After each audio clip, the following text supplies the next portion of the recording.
Testing. Good afternoon, everyone. I'd like to get this Calexico City Council, Calexico Redevelopment Successor Agency, Calexico Financing Authority regular meeting agenda underway. Today is September the 2nd, 2014. It's approximately 6:30, and I'd like for the city clerk to note the attendance. I'd like everyone to rise for the Pledge of Allegiance.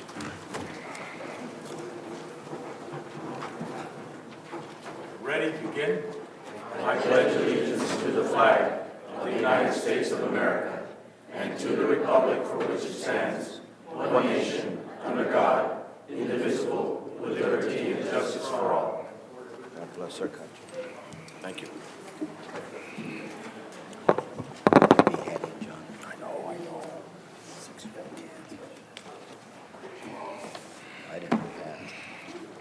Yeah. I did not know that. That's horrible. That's horrible.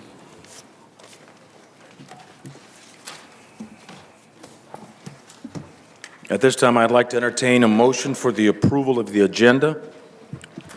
I'll make that motion, Mr. Mayor. Moved by Mr. Hodge. Is there a second? Second. Second by Ms. Hurtado. Please vote.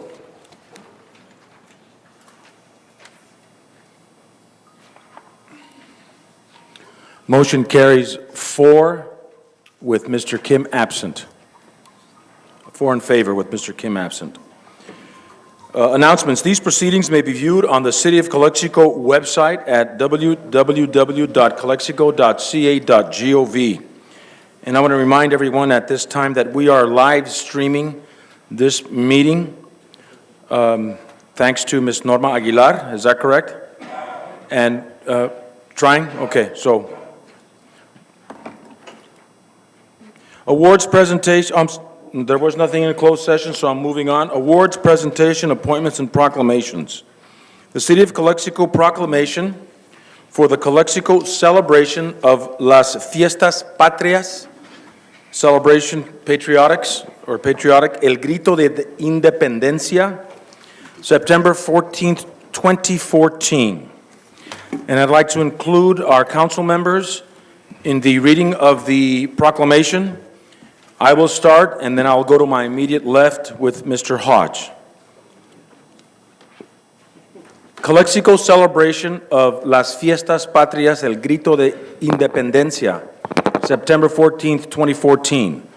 Whereas the Calexico City Council recognizes the important presence and contributions of Mexican Americans to the City of Calexico, Imperial County, the state of California, and our nation as a whole, and whereas we recognize that the vast majority of Calexico residents have family roots in Mexico and derive their rich heritage and traditions from these roots, and whereas these roots have had a profound positive influence in our residents' lives by promoting strong commitment to family, faith, hard work, and service. And whereas September 16th is the anniversary of the day of Miguel Hidalgo y Costilla, call upon the people of the town of Dolores with a historic proclamation urging his fellow Mexicans to take up arms and fight for their independence from Spain. And whereas citizens of Mexico and those of Mexican heritage throughout the world unite on September 15 to join in commencing the celebration of Mexican Independence Day with civic and festive celebrations to strengthen their unity and cultural pride, culminating with the Grito de Independencia at the dawn of September 16th. And whereas, in an attempt to promote celebration of Mexican independence in Calexico that does not compete with celebrations being held in our sister city of Mexicali, Mexico, and throughout Imperial County, the Mexican Consulate has coordinated a celebration on September 14th, 2014, and whereas by celebrating Mexican Independence Day in Calexico on September 14th, 2014, families and dignitaries will be afforded an opportunity to attend other celebrations of Mexican Independence Day on September 15th, 2014. Now therefore be it resolved by virtue of the authority vested in me as mayor, I do hereby proclaim the day of September 14, 2014 as the commencement of the celebration of las Fiestas Patrias, El Grito de Independencia in Calexico, California. Further, I urge all families to join in this cultural awareness and celebration of heritage and traditions to enrich our lives and educate and promote understanding among diverse cultures and people, in witness whereof I hereunto affix my signature and official seal of the City of Calexico on the second day of September 2014, Juan Manuel Moreno, Mayor. Thank you. Juan Manuel Moreno. I changed my name for today. Who gets that? Who is here from the, anybody? Yes? It'll be at the Grand Plaza on September, from 5 o'clock to 10 o'clock at night. Someone from the consulate? Danny Santillan, you're always good to receive presentations. Come on, Danny. You're la raza.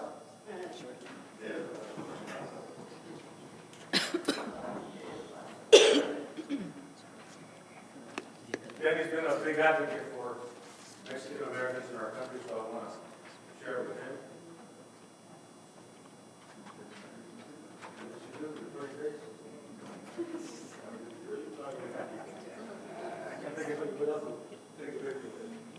So this will be going to the council, will it not? Yeah? This will go to the council? Okay. Hi, Mr. Kemp.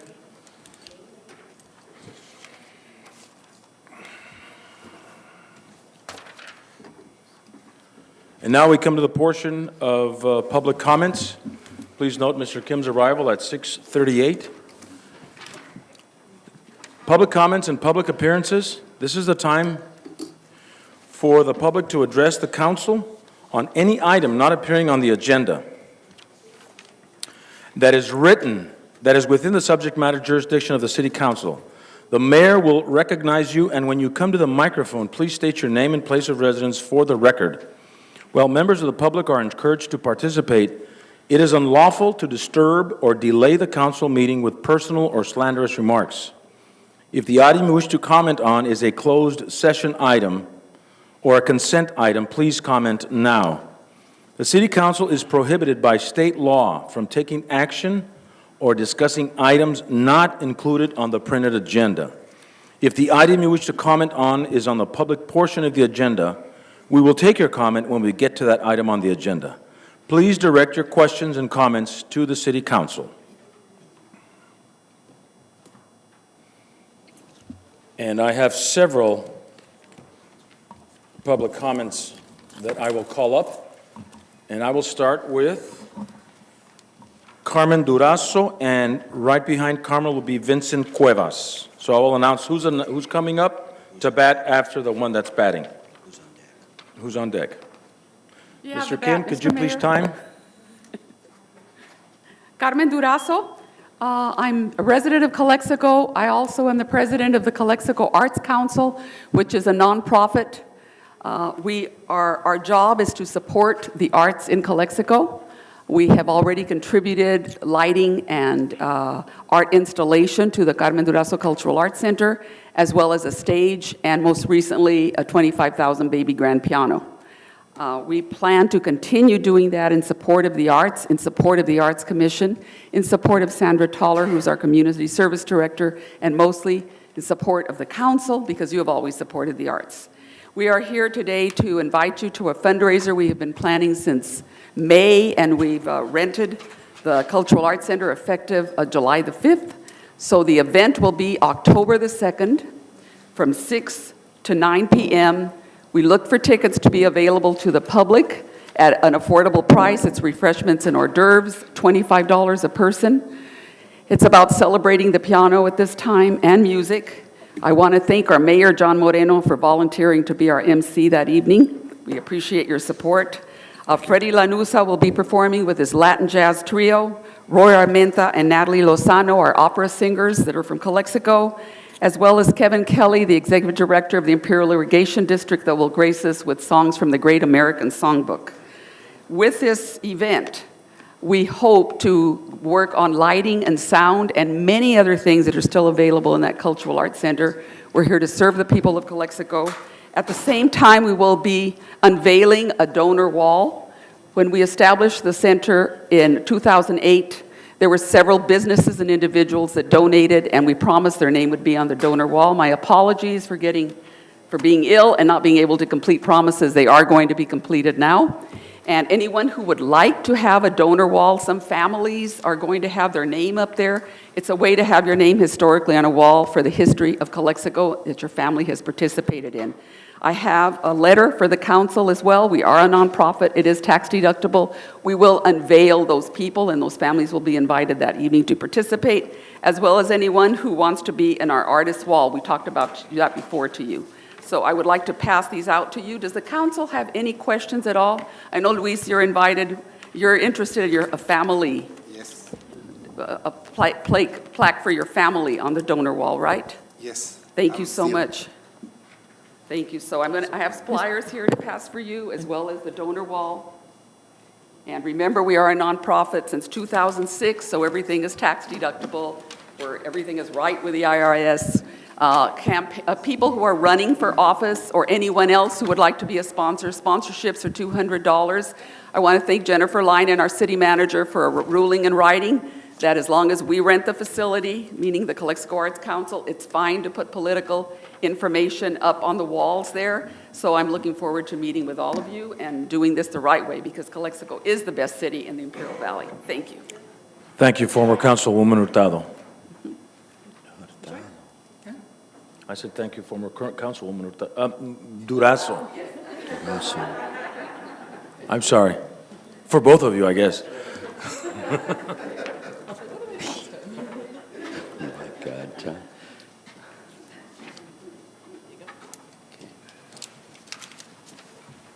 Johnny. Okay. Se me fue la onda. I'm sorry.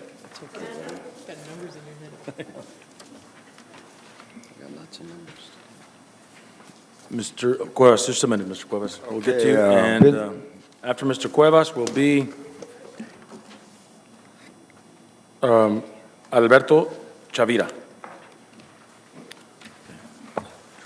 Mr. Kim, if you could set the timer once again. I'd like to acknowledge that Councilman Kim does an excellent job doing that. Okay, Vince. Vincent Cuevas, I live here in Calexico, 734 Dual. I would say that Calexico isn't the best because if we look at the budget, it doesn't reflect enough employees at the library so we could have Friday and Saturday open instead of having it closed. Now, Brawley has a smaller budget, and they have Friday and Saturday open in their library, and I think it behooves us to do something about this. We have Measure H funds, even though they haven't met for so long, and I don't think we're paying attention to the residents when we close the library Friday and Saturday. I think we need to take a lesson from Brawley and open up our library, because it's put down as a place to cool off. It was in the newspaper, it was put down as a place to cool off, and it should be open Friday and Saturday. That's about it. Thank you. Thank you very much, Mr. Cuevas. Alberto Chavira, and then behind would be John Romo.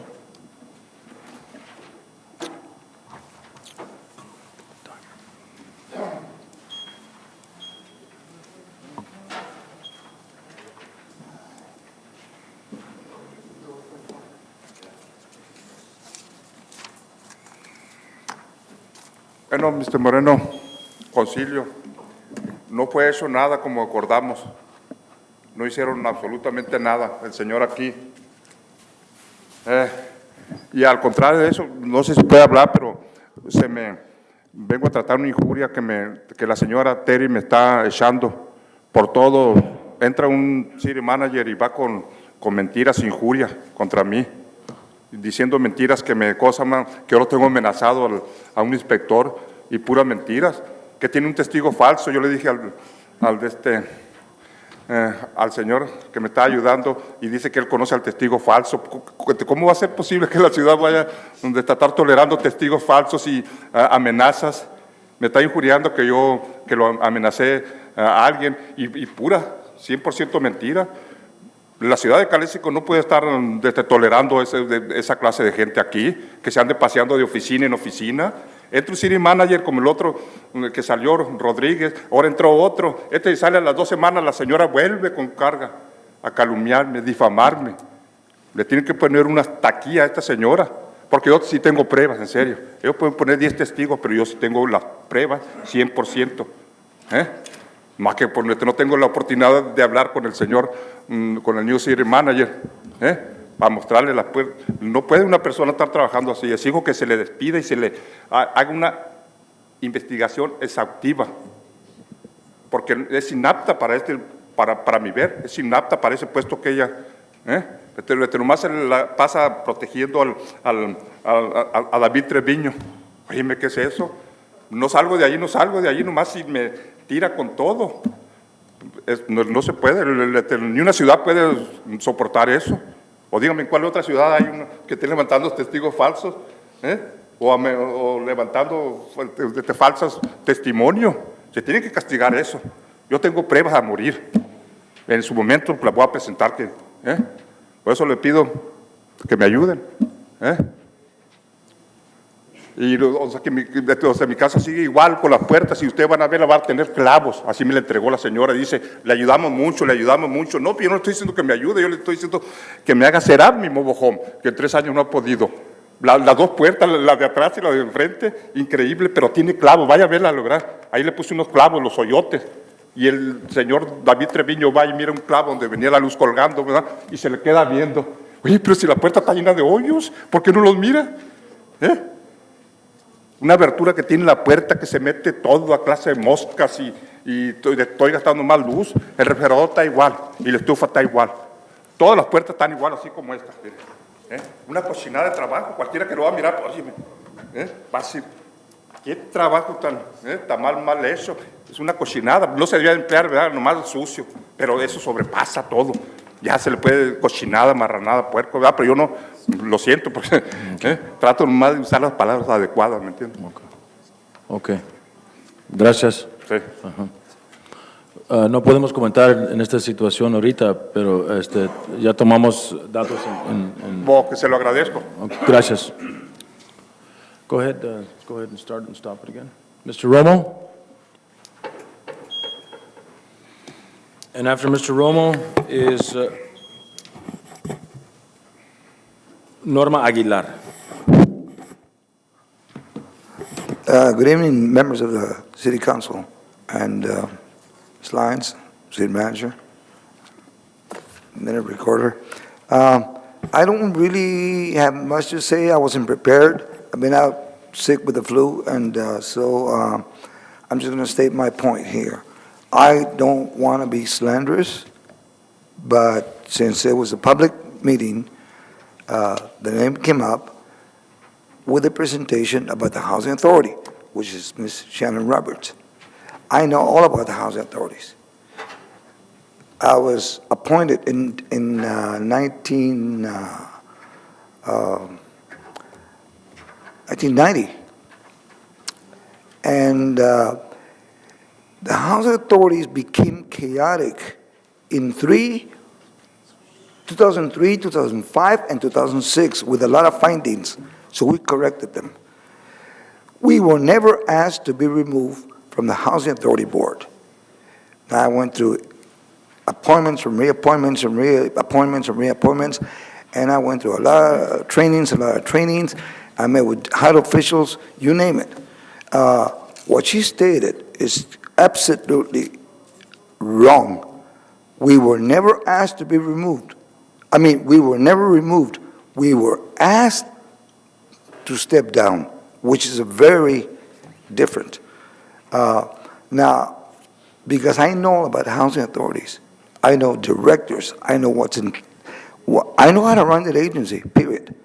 And because she made it a public presentation, we stepped down. That means Gloria Rodriguez, Chabela Aguilar, Jose Quiroz, myself, and I believe Mr. Santillan was there at that time. We stepped down because we were asked to. Because we're policy-making groups, we don't micromanage. So what you said was wrongly stated. I don't believe in micromanage. I'm a policy man. I'm a strict policy man. You put me in a board, I'll demonstrate it and I'll show you. And that's about it. And I work very closely with HUD. Now, $1.2 million of the replacement homes for the Casas del Sol became political. So I helped an individual write a letter to HUD. They came down and everything was, that project was, when we resigned, we left the project to go forward. We left Spud Moreno Apartments to go forward. I put my scale building there, it went forward. That was in 2001, 2002. I fought HUD. So I left a lot of projects, Mr. Mayor, and for a person to be saying that we were removed and we should not be appointed, that's terribly wrong, incorrect, and really, it's disrespectful, highly disrespectful. Please close over the 3 minutes. Yeah. Now, for my closing comment, I, as a resident commissioner and as a public commissioner, being from the public, I qualify under both. Why? Because the housing authorities, they're not housing authority property. They're under Calexico Housing Authorities Thank you. with a pilot fee, payment in lieu of taxes. So I will be putting up my application or my letter of interest, Mr. Mayor. Thank you for serving, Mr. Roman. Just one more thing. I'd like to thank Mr. Carmen Durazo, my comment after her, because she did ask me to they're gonna put a little something. In '59, the Scarlets became the first little rock and roll band. So I will follow up with her, and hopefully you can recognize her. She's doing a great job. And Thank you, Mr. Roman. I know about your musicianship. Thank you very much. 59. Yeah.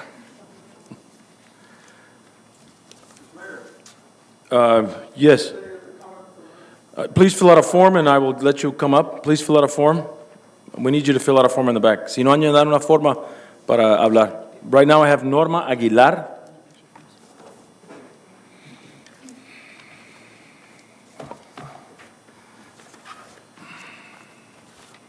Good afternoon, Norma Aguilar, 839 Heber Avenue.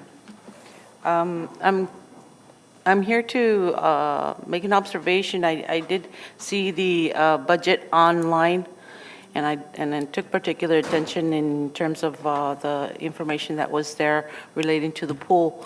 I think there needs to be some clarification in terms of how much money has been allocated and in how it's structured, because it stipulates that there's $3 million being put forward by the city, and I think that needs to be clarified. I know that you've only been here probably less than 60 days, and I'd be surprised if it's more than 30.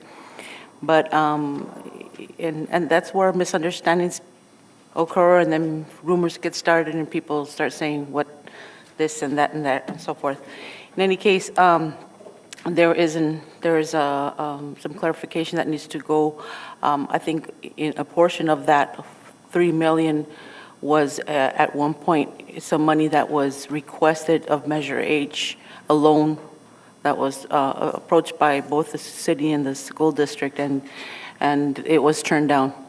And the previous city manager, prior to the one that preceded you, implemented it, I guess, into the bond that was it. But as of yet, that has not been presented to the school board. I just wanted to share that with you. Maybe if you could make it a point to clarify that, and maybe talk with our superintendent. Yeah. And I'm speaking as a citizen. Right. I don't speak for the city, the school board. But I did see that, and that, like I said, there's always some point of people taking and running with the wrong information. We'll follow up on that. Thank you, for Mr. Warren. bringing it to our attention. Thank you. Thank you, Ms. Aguilar.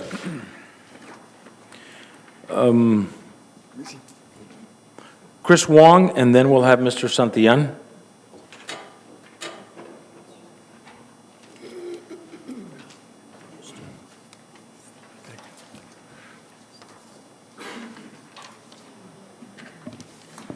Hello, my name is Christopher Wong. I live at 830 Beach.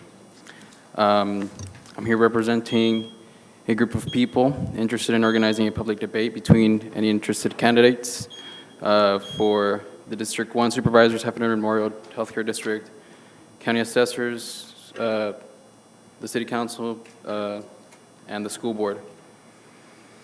Let me catch my breath real quick. We're thinking of opening it opening it to the public, live streaming it, putting it on the radio, hopefully inviting TV stations as well. And the venue being Rodney Auditorium, because we think it would be the perfect neutral spot, and sponsored by the students, by the Associated Students at SCSU. We had a meeting with them today, and we're going to send them a letter asking to be on the agenda for the next week. Yeah, we're thinking of closing, possibly if we can have Rodney maybe closing the streets and having also voter registration booth outside, along with like meet the candidate type booths for each of the people running for something. And several people have been contacted about it, but anybody else who would like to spread the word or work towards it can contact me. I'm available anytime. And we're thinking middle of October as the date. That is it. Possible moderation also by SCSU. Thank you very much, Mr. Wong. It'll be a great event, I'm sure. Daniel Santillan. Mr. Mayor, before you go on, I'd just like to recognize that Christopher Wong was one of the founders of our farmers markets here in Calexico. Okay. So thank you for being so active. And he was a very good football player back in the late 2000s for the Bulldogs. He was my former student. Who, Mr. Santillan, your former student? No, I'm just kidding. Mr. Santillan, go ahead. Chicano history. I would like to make a point of clarification on what Johnny Romo said. Yeah, indeed, I was part of that housing commission. He failed to. I would just like to make a point of clarification on what Johnny Romo said. Also, he failed to say that Robert Morales was on that commission, and I was on that commission too. But my memory is that John did voluntarily step down. But the rest of us later, we were asked, we were removed. We were removed. And I also remember that we were in the red, and when the city council took over, a couple of 2-3 months later, they got further into the red. That's all I have to say. Thank you very much, Mr. Santillan. I have two more, but they will come when we come to item number 4, and that will be Mr. Ben Horton, and that will be Ms. Maribel Padilla on the budget, item number 4. All right. City Council comments and reports of meetings attended. Thank you very much. First of all, thank you very much, public, for stating your opinions. City Council comments will now be heard, and I'll start to my immediate left this time with Ms. Hurtado. I'd just like to comment that we did receive the budget package at home over the weekend. Our staff was working over the weekend and was able to have somewhat limited time to go through the whole thing, but it's very impressive. A few things that kind of popped out to me that I know that we'll be discussing a little later on, but one touch that I really liked about it is that there's some pictures in there, historical pictures. There's great color graphs, easy to understand. The layout of this budget is going to be interesting to go through with all of you. Looking forward to that. Thank you, Ms. Hurtado. Mr. Hodge. I just have a concern, Mr. Mayor and Mr. City Manager. I am on the pool committee, and I very much am passionate, want to continue to be on the pool committee. I don't know if there's been any changes, but can you please follow up and make sure that I'm still there at the table? Thank you. Okay. Thank you, Mr. Hodge. Mr. Kim?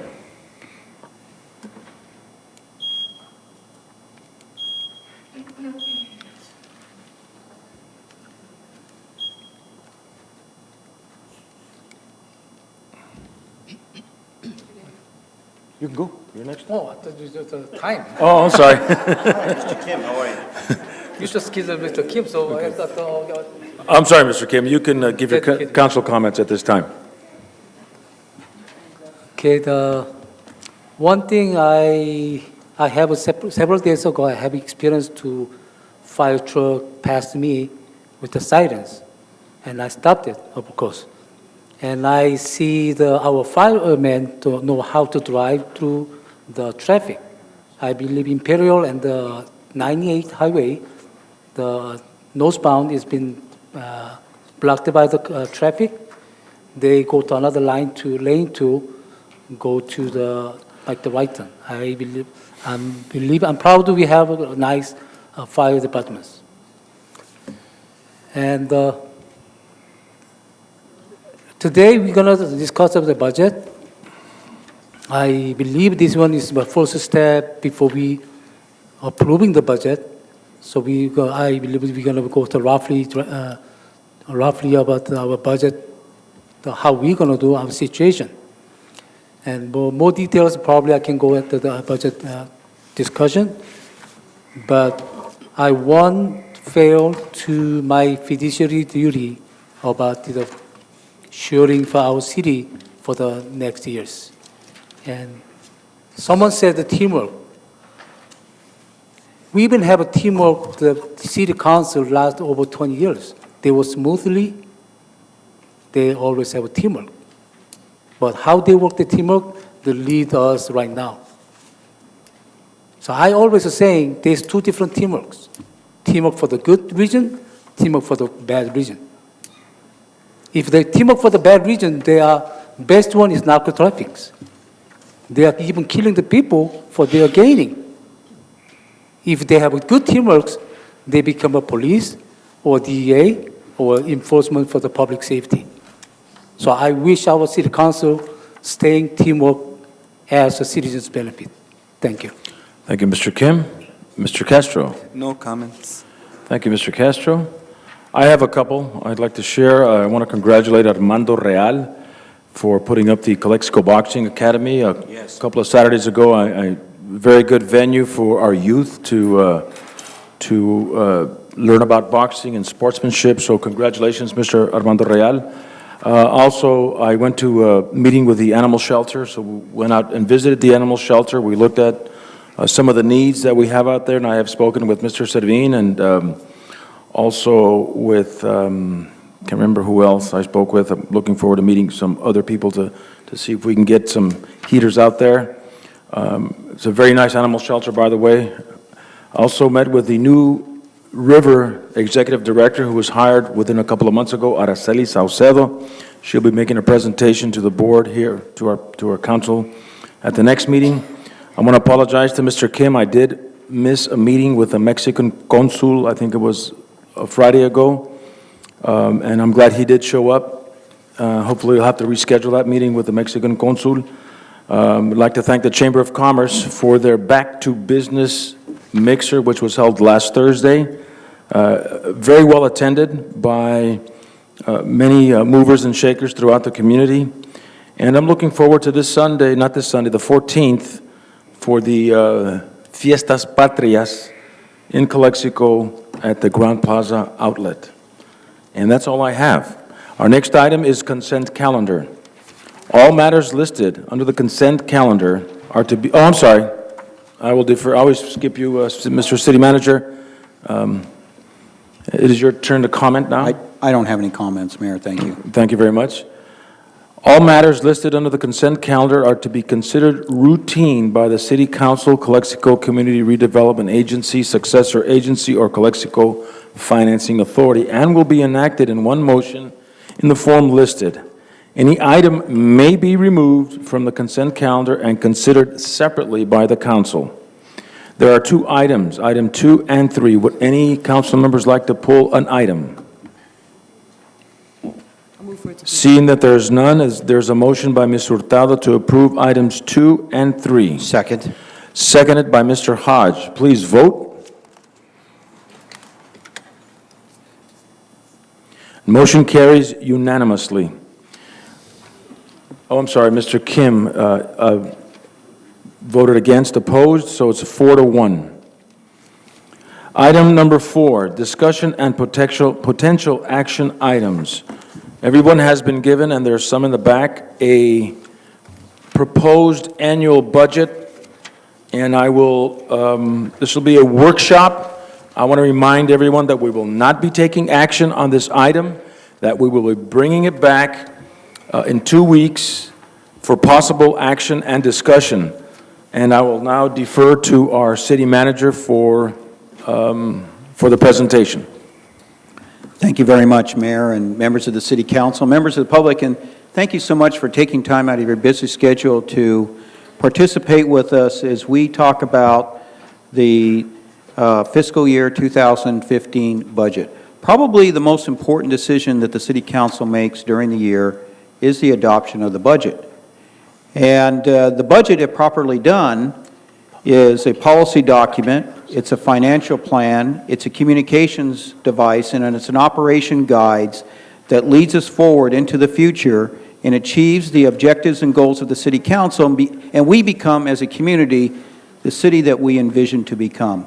Now, I thought I would take a little bit different approach on the presentation tonight in that, you know, a lot of times you'll go to a city council meeting and maybe some other cities and somebody will stand up and they'll give a PowerPoint presentation and they'll go through a bunch of slides and then they'll sit down and they'll take comments. But I think a more interactive approach and a more community-oriented approach is what we're going to suggest tonight. First of all, the budget document is 332 pages for your reading enjoyment, and if you want to read all of it, it's online, and we do have some copies down here at City Hall. But if you look at the front of the budget, there's an executive summary. The executive summary summarizes all the major policy issues, all the capital projects, all the various components of the budget, and it's 15 pages. And so what we have done is we have prepared copies of the executive summary. They're in the back, so if you don't have a copy, and what I'd like to do is just not read it verbatim, but just kind of go through it and talk about the budget in light of that. And I hope you'll go ahead and read the text because it contains a lot of important things as it relates to the budget for the coming year. So let's go ahead and take a look at the executive summary. And I start out by saying that this budget's being prepared in the context of one of the most difficult political, financial, economic difficult times since the Great Depression. And state government has added to our stress by mandating that we do certain things and also taking some of the state assistance to the cities, and probably that's best epitomized by the fact that they eliminated the redevelopment agencies. And since the passage of Proposition 13 in 1978, there's been a centralization of power, as it were, into Sacramento from local governments. But I believe that this budget here will be challenging and difficult but manageable if the public, staff, city manager, city council work together, exercise caution, good judgment, and prudence in their spending. And then I'd like to refer to you to the bottom of the first page, and I think this is important.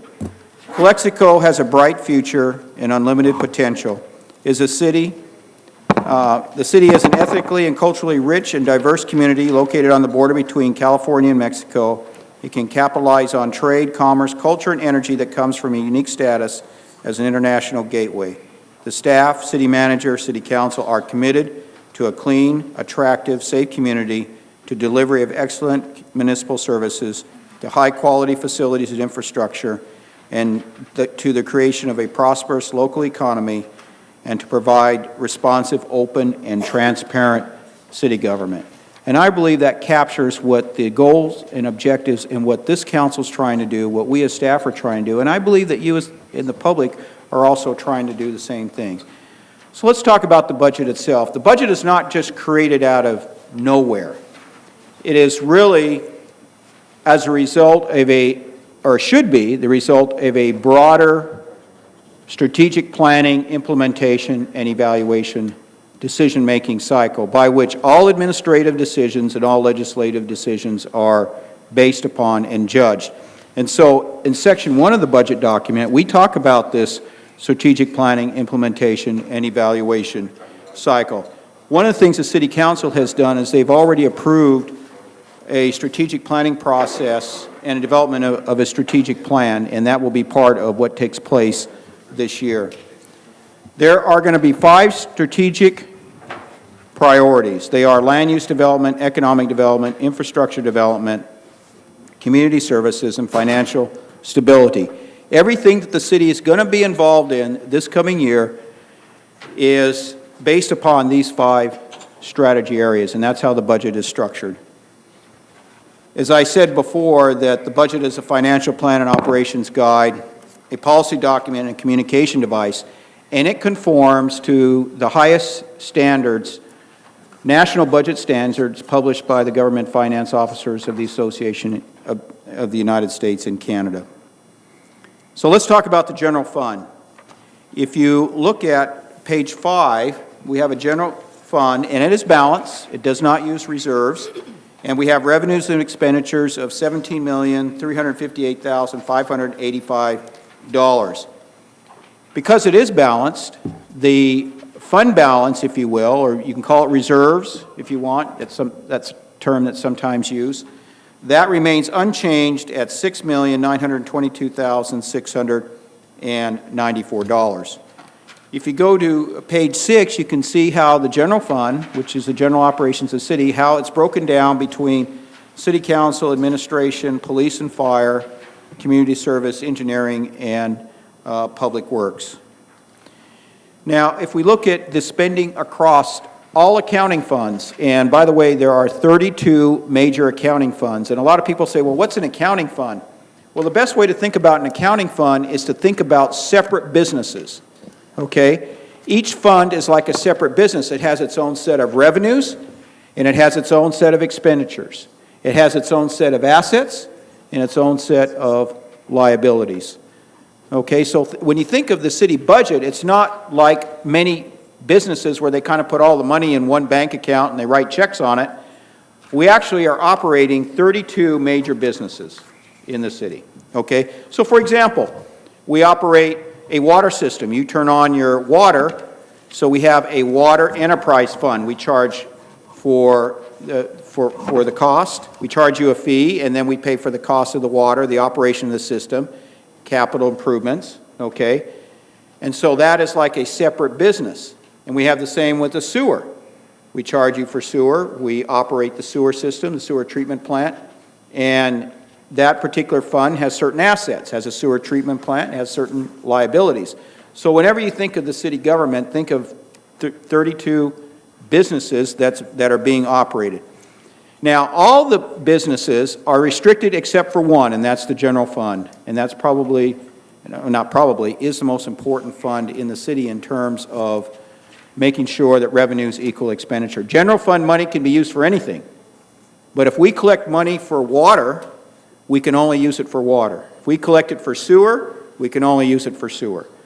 So the one fund that is totally unrestricted is what we just called the general fund. So you can see on page 7 that we're going to spend across all accounting funds $44,107,000. So let's talk about the organizational structure. We're proposing to add 1 police officer, but at the same time, we are going to cut 5 temporary Hunter employees. In addition to having 179 regular employees in the city, over time, the city has been hiring from a temporary employment agency other employees, or not other, but they're temporary employees, and they're limited to 950 hours a year. So in addition to the 179 regular employees the city has, the city, when I got here on July 1st, had 79 of these temporary employees that have been hired by the employment agency. Now, what's happened over time is a lot of these temporary employees have become, for all practical purposes, permanent employees, okay? It's not necessarily the same person that occupies the position because these temporary employees are only limited to 950 hours, but what you have is a place in the city where you constantly had these temporary employees.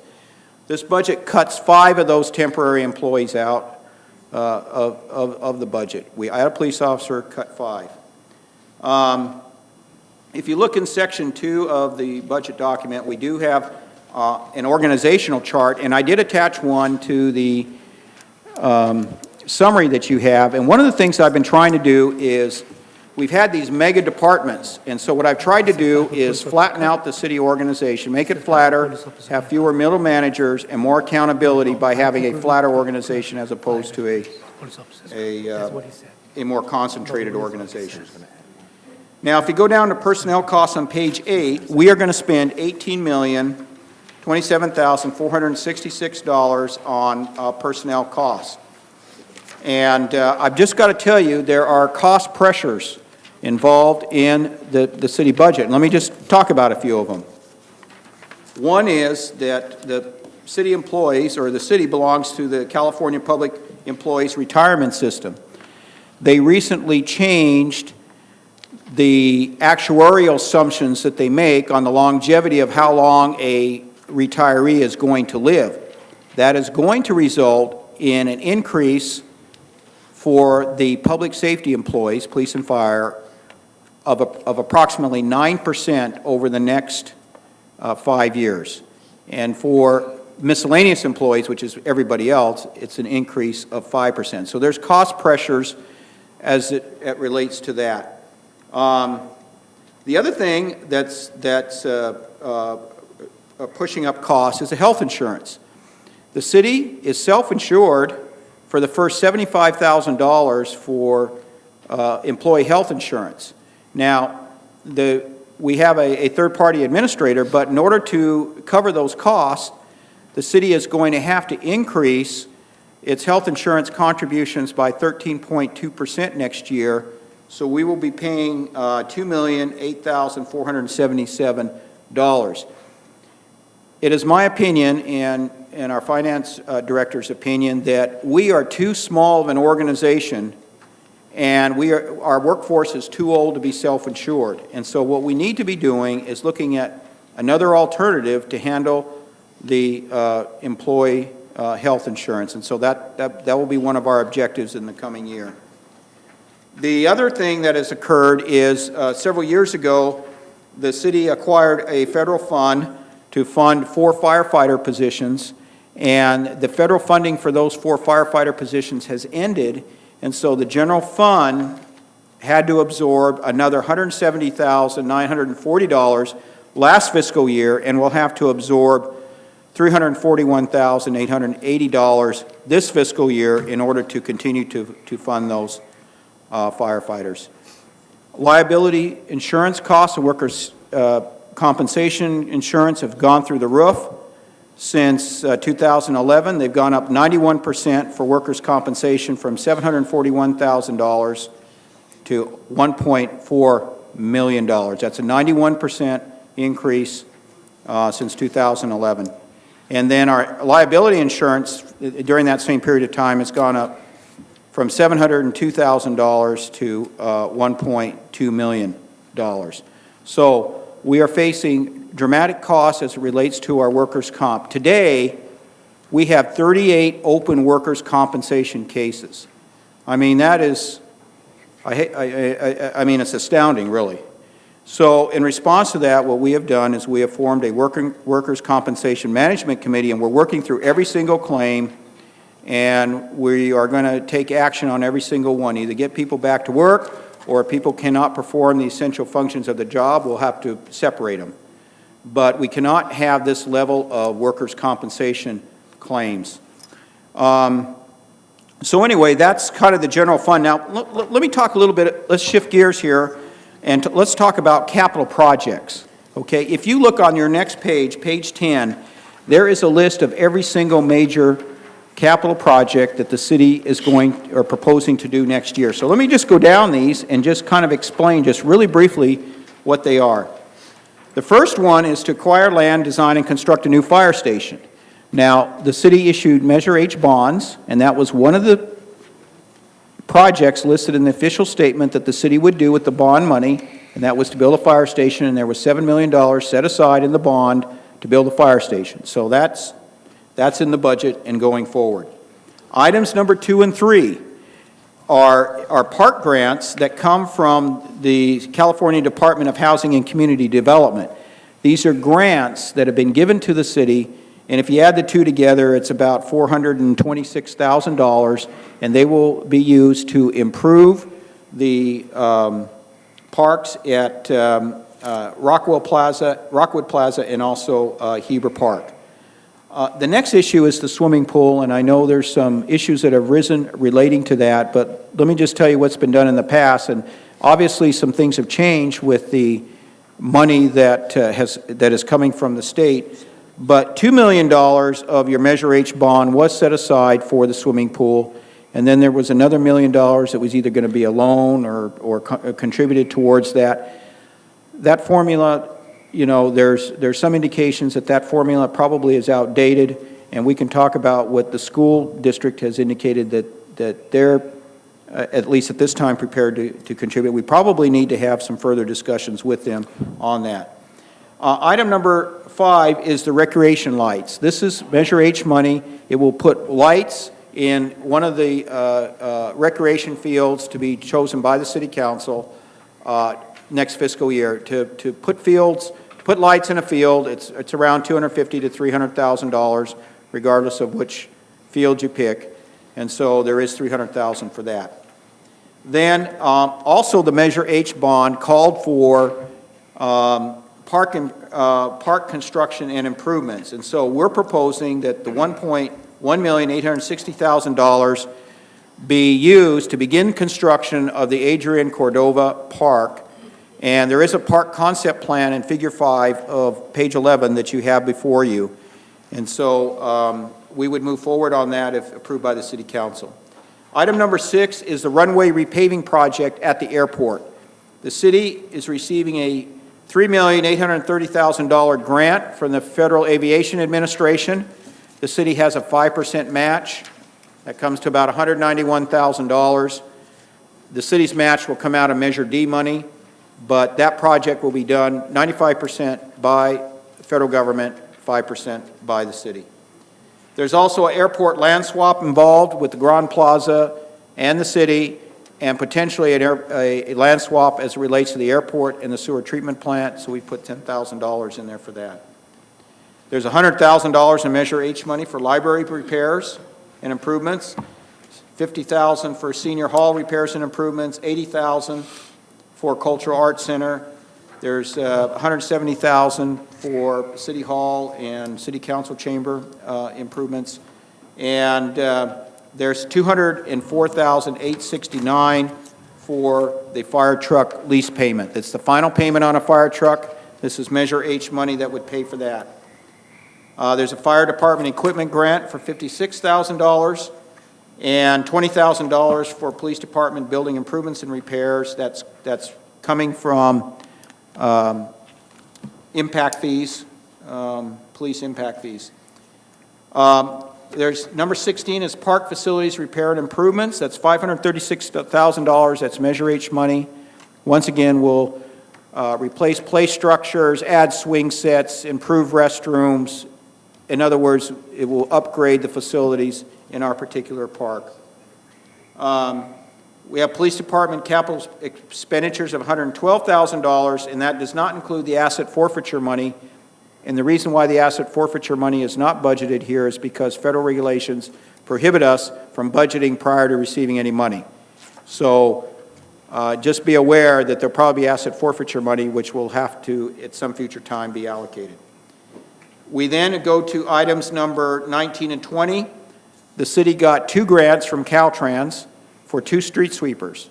So we will be acquiring those street sweepers with those federal grants from Caltrans, and that's the $314,000 and the $294,000.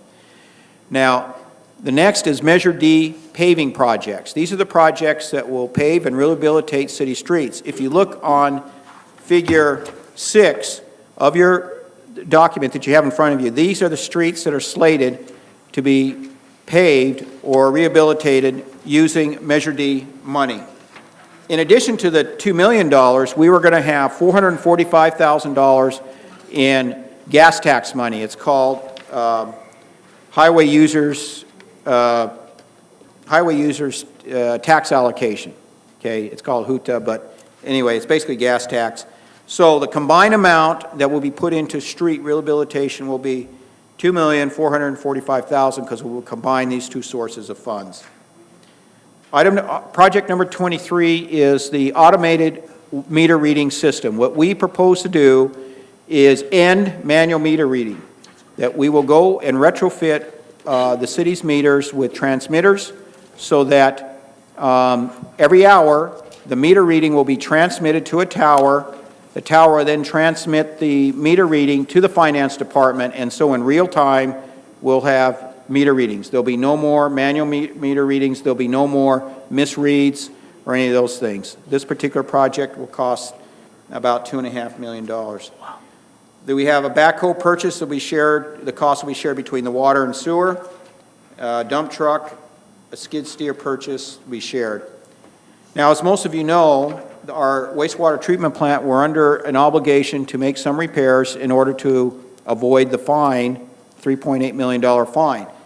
Item number 25 is we must replace the wastewater treatment boiler and igniter for a cost of $125,000. And then we also have to upgrade the digester for $990,000. Those projects, city has no choice. It needs to go forward on those. But the reality is you've reached a point where the wastewater treatment plant is going to need to be replaced. In order to do that, we need to have a design and an environmental document. This budget allocates $1.5 million to begin that process. And in fact, several years ago, the City Council had adopted a water rate structure that actually set aside money for a future water treatment plant. So this cost and the actual construction cost comes from that set aside. And then finally, we have 8 sewer lift stations that need to have SCADA. SCADA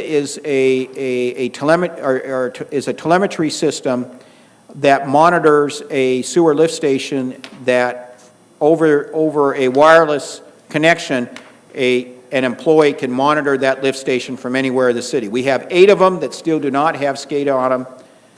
We're going to put SCADA on for $100,000, and that'll make our system much more efficient. And finally, there's a Vector truck purchase for $335,000. In addition to these capital projects, we have an urban water management plan, which has to be done by state law every 5 years.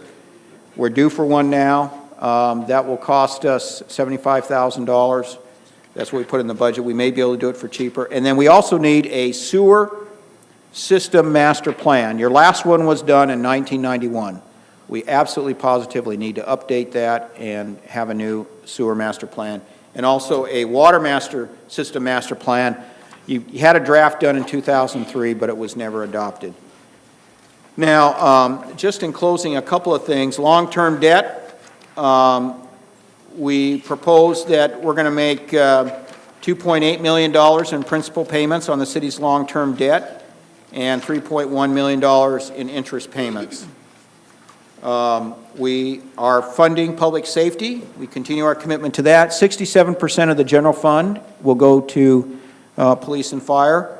In addition to that, there are a number of grants and other revenue sources that both police and fire have to fund their operations, and we have listed them there on the bottom of page 14. Housing and economic development.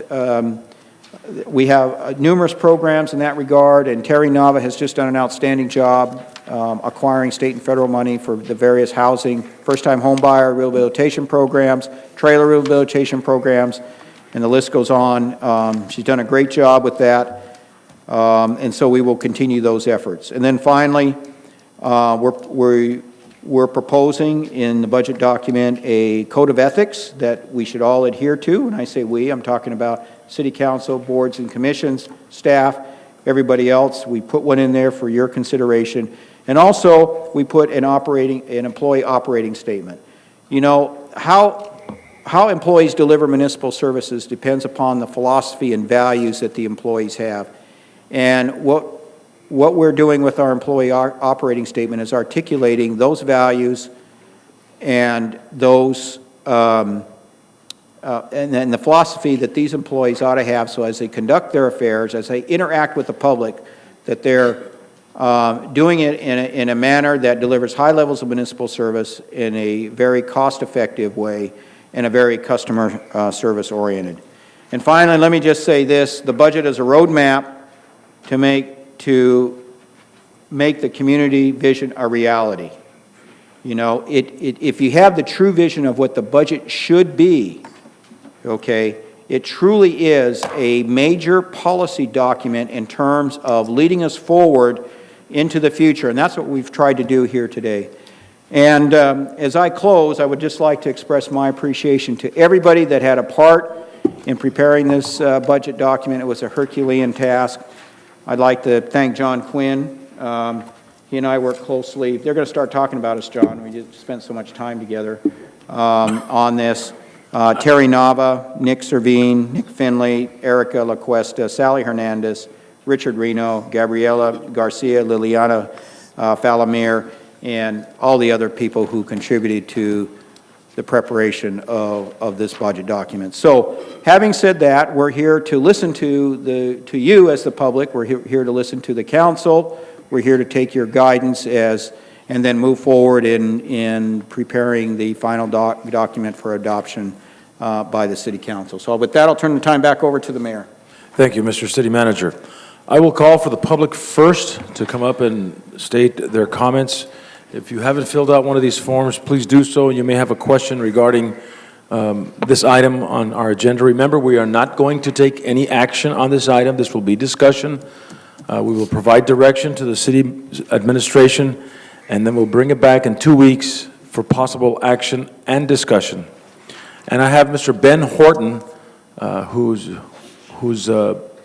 shared an interest in making a presentation.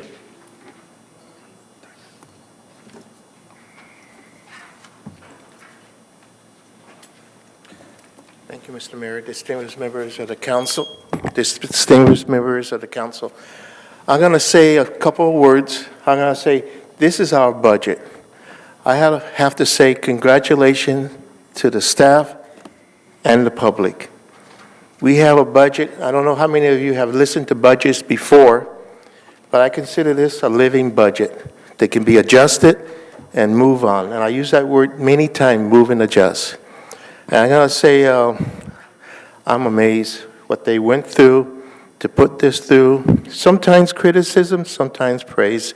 But overall, we have a budget, ladies and gentlemen.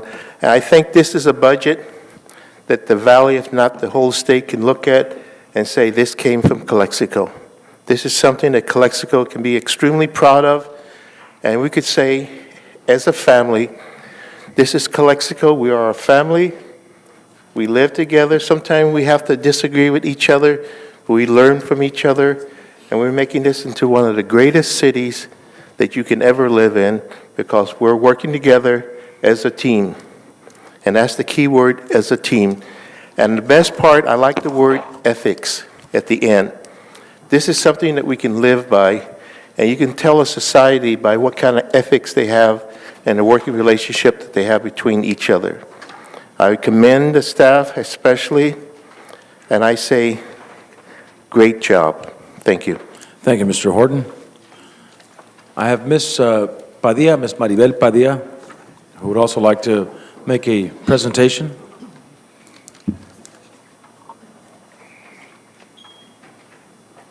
Maribel Padilla, AC Nogales. I just have a couple questions on this budget that I looked at. And yes, it's a good budget. It was worth the wait. Please speak into the microphone. Thank you. It was worth the wait, even if it was late. And it was professional, unlike other people think it was not. On your goals, objectives, and performance measures, AKA your wish list, on number 16, you have purchased 3 police vehicles using Operation Strong Arm grant funds. How would that be possible if they used up all that money for overtime in the last year? Are we going to have the money to buy these 3 cop cars? I would add, you have 36 items. I would like to add number 37 for you guys to take into consideration, maybe getting the police officers body cameras. Maybe that would reduce all these claims that you're having for use of force or whatever it may be. It has brought down the claims in other cities. Maybe that alone can save on the budget, because you wouldn't have all these lawsuits, okay? On the police department organizational chart, I have a question. You have 2 lieutenants, and right to the side, you have a sergeant who is in charge of investigations. How would that sergeant be alongside lieutenants? Wouldn't he be under the administrative lieutenant? Because he is lower on the pay schedule, I would think. If he's going to be alongside, he should be a lieutenant, not a sergeant. That's my thinking.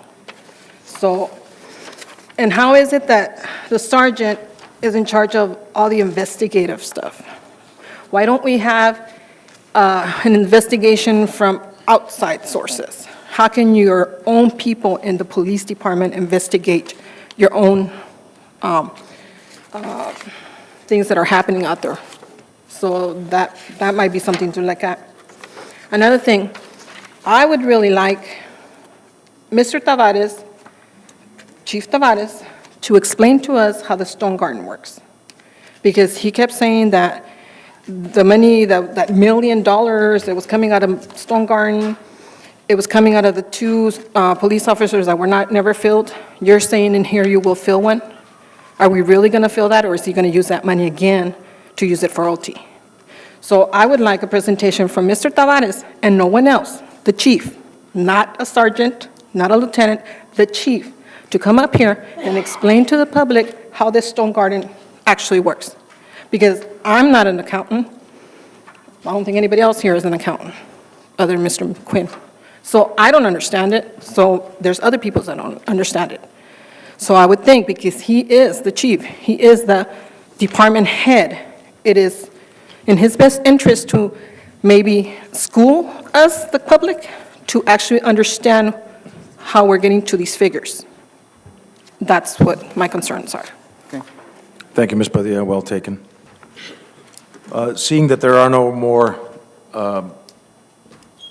public input, unless anybody else wants to come up right now and ask any particular question or raise a particular concern, now is the time to do that. Mr. Hermosillo. Guillermo Hermosillo, Leonard 6 Margarita. I have just a small concern. On all the allocations from the Measure H, it's my understanding that the Measure H Advisory Board advises of those expenses, and we haven't had any meetings. I believe we've only had one meeting this year. So I don't know how all the money has been already allocated. Okay. I can answer that question. There is a Measure H Advisory Committee, so what would have to happen is these would be the recommendations that would be submitted to them, because it does have to go through them. Okay. These are our recommendations to the City Council and the Measure H Advisory Board, but it all has to go through them. So it's actually going to come back to the advisory board, and then Right. it'll come back to the It has to go to the Advisory Board at some point. Yeah, I don't know. Apparently, there's a problem with Speaking of the commissions mic. meeting, because our commissions aren't meeting this year.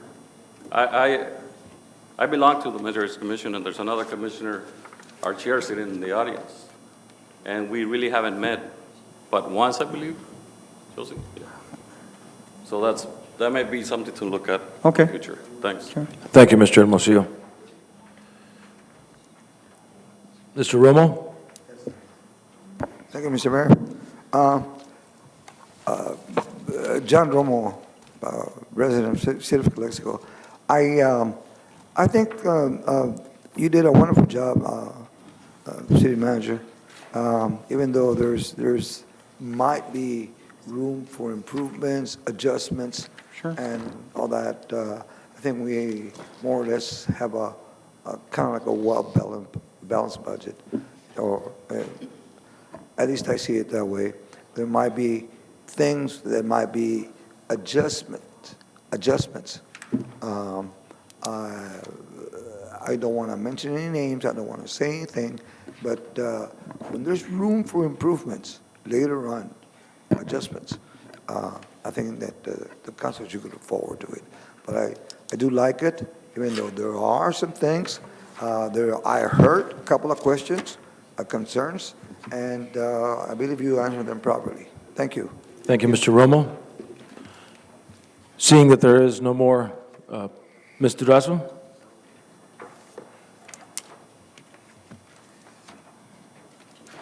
I would like to thank our city manager and city staff for a very concise, precise, and clear overview. I would like to see the full document, of course, in the future, and thank you for offering that to me. I will take a look at it. We're on the right track. It seems like all our needs have been addressed to some extent. You know, there's never enough money to cover everything. I just have one little typographical error probably on the org chart. The Arts Commission is not listed. I think that's an easy one to amend. Thank you. Thank you very much, Ms. Durazo. All right, now I'll bring it back to our council, and I'll start with one of our most vocal council members on this item, Mr. Kim. I know you had some questions, some concerns at the last couple of meetings with regard to Measure H, with regard to the swimming pool, with regard to the police officer hiring. So I'd like to start this discussion with you. This is kind of a workshop. We'll see how it goes. I'll try to keep everybody on track. Yeah, your concerns or questions can be addressed to our city manager or city staff. Yeah, before I started, like Mr. City Manager was saying, they're gonna be cut to 5 police officers. What he was mentioning is that 5 police officers are gonna be cut off. No, the Position? as we've said in the executive summary in the document, we're adding 1 police officer and we're cutting 5 temporary hunter employees. That's what the document says, and that's how the budget is structured. So adding 1 more officers. But 1 more officer, and if you look at the staffing census, and I'll refer you to Section 2 of the budget document, there's a staffing census. It shows what the positions would be for the coming fiscal year, and you can see what they have been in the past. Let me find, I can find the page for you. Page 87. 87. So this is all the positions in the city. Do you have another question, Mr. Kim? So there is no cut of police officers. Yes, you're not adding any police officers, new police officers. Because the 31 position was budgeted last year. So you're not adding any police officer, you're cutting off the police officers. No, we're adding 1. Adding let me finish, please. Okay, sure. 31 was budgeted last year. The former city manager didn't hire the older we had on budget. And plus, they approved the 1 sergeant and 2 officers from the major age. It's supposed to be there, it's not there. So actually, you're cutting the officers. From the budget that was approved last year, there's 1 additional officer, and it's a sergeant position. So if you were to promote somebody from within, you'd hire a person, you'd promote somebody to be a sergeant, and you'd hire a officer. And the COP officers? The what now? COP, COP officers, the grant monies to, I believe, a community-oriented office program or police officers? The COP grant is supposed to be out. The COPS grant funds an officer. Yes. And actually, you cutting 2 officer positions. We had the 31, we still keep the 31. Then where is the money to approve the major age? We have, if you look at the major H allocations, there's actually $850,000 for Measure H supporting the police operations. Okay, so besides the 31, we're going to hire the 2 officers more. The budget is structured for what you see here in the staffing census on page 87. If you add more officers, you have to cut something else. Well, I'm saying the 31 is the same as last year, and plus, do we going to have 2 more officers from No. the major H approved it? And plus the carpet officers. As I indicated to you before, there's one additional position. If you look at the sergeants, there's 1 sergeant, and there's 31 officers, but the total number of officers and sergeants is 1 additional. That's what we have, that's what the budget is built for. Well, last year we had the 31 officers, excluding the sergeant position. So you keep the same, and you still saying that we are adding the more numbers. We have seen 1 officer. So we're going to have more than 31 officers then? You're going to have, instead of 5 sergeants, you're going to have 6, which is 5 plus 1 is 6, and then you still have the 31. It's 1 more person. What would you like to request, Mr. Kim? So my questioning is 31 officers from the last year, we're going to have more officers hired from the major H money. The major H money is allocated, and this is the staffing that we propose. So besides this position, major H position going to be adding up? No, this is, if you look at the major H allocations, we can go to that page. If I walk you, you can see where the transfer of is. Please go to page, let's see. Go to page 264 of the budget document. You'll see that we have police salary allocations. Now, this is in addition to the 67% of the general fund that is already being allocated to police and fire. You're allocating another $600,000 to police salaries, $400,000 to fire salaries, and then there's another $250,000. But the budget is balanced based on the staffing census that you have on page 87. If you add anybody to that, you have to, you're going to have to cut somewhere, which is 1 additional body in the police department. Well, so you're not answering directly. You're just indirectly answering, which I'm asking, what the major H money going to be hired another position beside the 31 or not? I just want a simple question. I don't want to go to looking for all the books. No, I've told you, it's 1 more additional police officer body in the police department from last year's adopted budget. That's what's in this budget. Last year, without the budget, 31 was. So for clarification, Mr. Kim, there is a total of $850,000 from Measure H, sales tax revenue, that is going into the police salaries, in addition to the general fund, right? Correct. Okay. So then my question was adding the more numbers.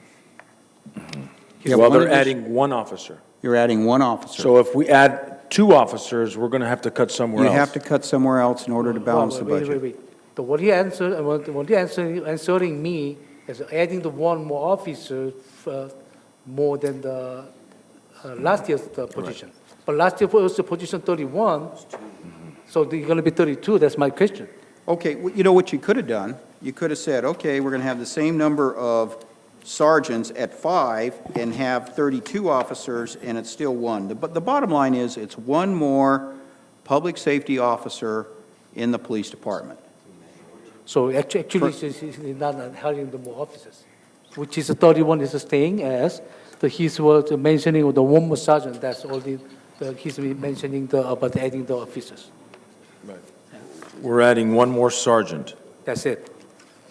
So no more 31, No, yes. we are total, last year was 57 total officers, this year it's 58. So there's, from what I'm looking at, it goes up 1. Goes up 1. Okay. Next question, Mr. Kim? Well, the other question was called you saying that you're going to cut off 5 hunters employee, and then we have 79 hunters employees. We had 79, we have 75 today. We've cut 5 already. But actually, I personally had experience today at the City Hall for my business, and you put a new person, now we have another staff to teaching them, plus the learning, and I was have to waiting like a, I was busy, but they just take all the time, they're making mistake, going again. We are, looks like a school for the training positions. What is We your, should- what is your question to Mr. Warren, Well, please? Please don't interrupt. I can please. interrupt you, and I'm going to direct don't you. interrupt me. Ask- Mr. Kim, I give am me asking respect. you a little respect. I'm concluding. Mr. Kim, please, direct any questions you have to staff. Right That's what now, I'm doing. this is That's a what I'm doing, workshop. though you are interrupting me. No, we don't need any editorializing right now. What we need for Okay, you is to I ask have- questions. You know how to Mr. speak. Kim, thank you very You know how much. to speak. Well, You we have should to all know how to open- speak. opening and you Right, go to Mr. conclusion. Kim. Before I go to conclusion, you interrupt me. Mr. Kim, I will direct you once again to direct your questions to the city staff. I have to explain them. Thus, we should reduce the hunter employees as much as can. We should hire more employees, regular employees, to stabilizing our city job. That's my point. Thank you. As hunter employees, actually, during our city staff's time, and our citizens get what's called lack of the service, and our consistency of our city business. So we should have a staff, they know what they're doing. The most of the money we spending with the hunters, I don't know, we see somebody has some kind of special connection with hunter group, I wish not. And we should hire our own staff to stabilizing the service to the community. Okay, we got your point. Is there another question or concern, Mr. Kim, that you would like to direct to city staff? The city staff, I believe that we have a nice book.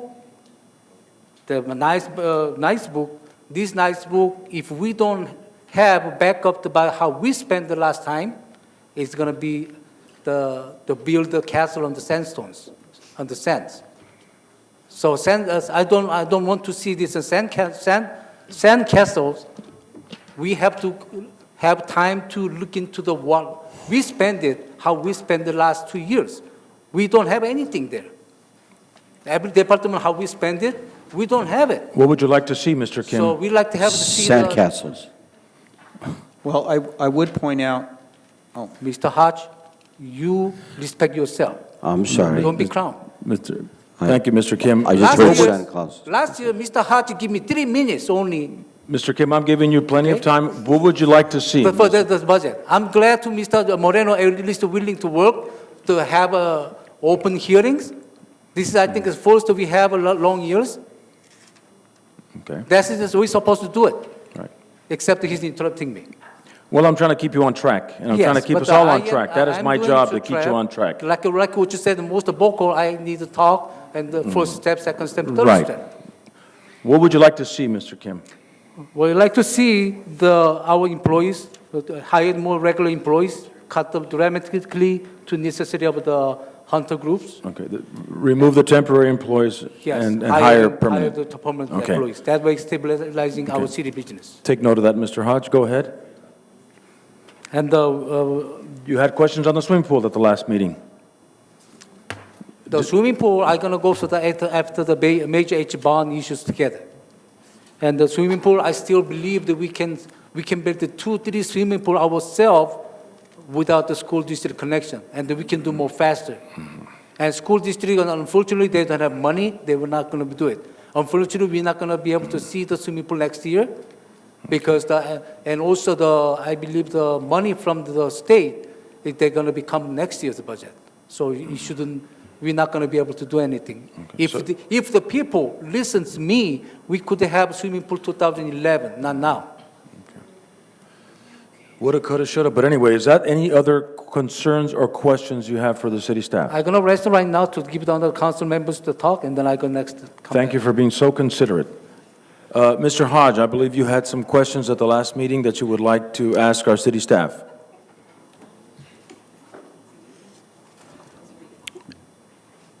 Excellent document. thank you. It is a living document. And for a very long time, what I have emphasized, and I know others have too, is goals and objectives and measurements. And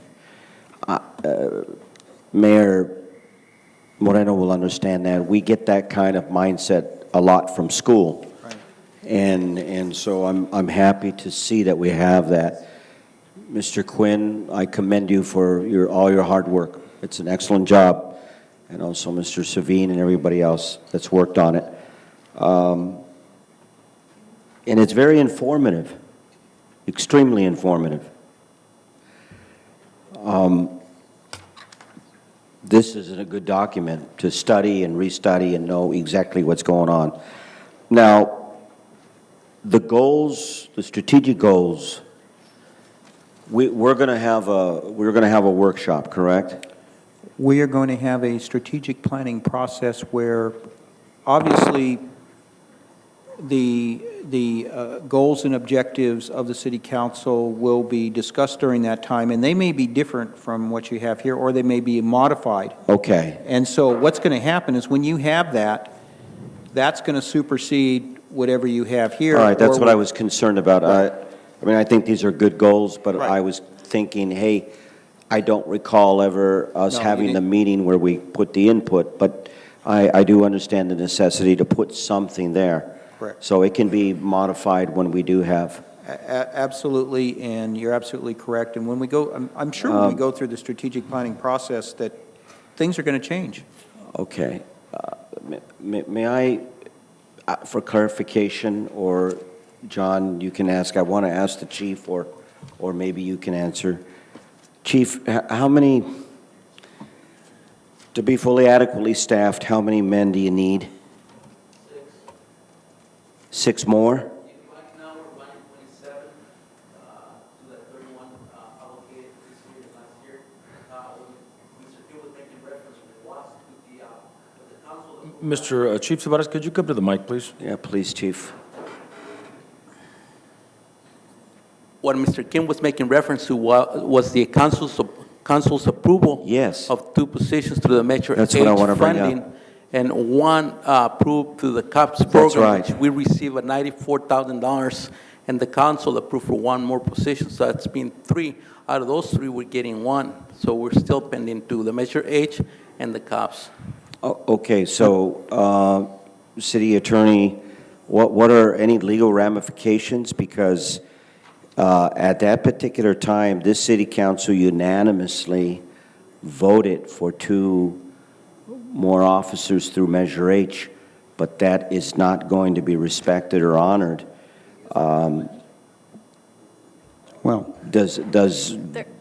I mean, what does that say about, I mean, if we voted yes on it, it doesn't matter, it's just, we move forward and do something else? Council gets to direct that. If you want to make changes to the budget, you can make those changes, so Okay, there aren't legal ramifications for, all right. Now, the other issue is, there was a definite amount of money, the cops for the police officers.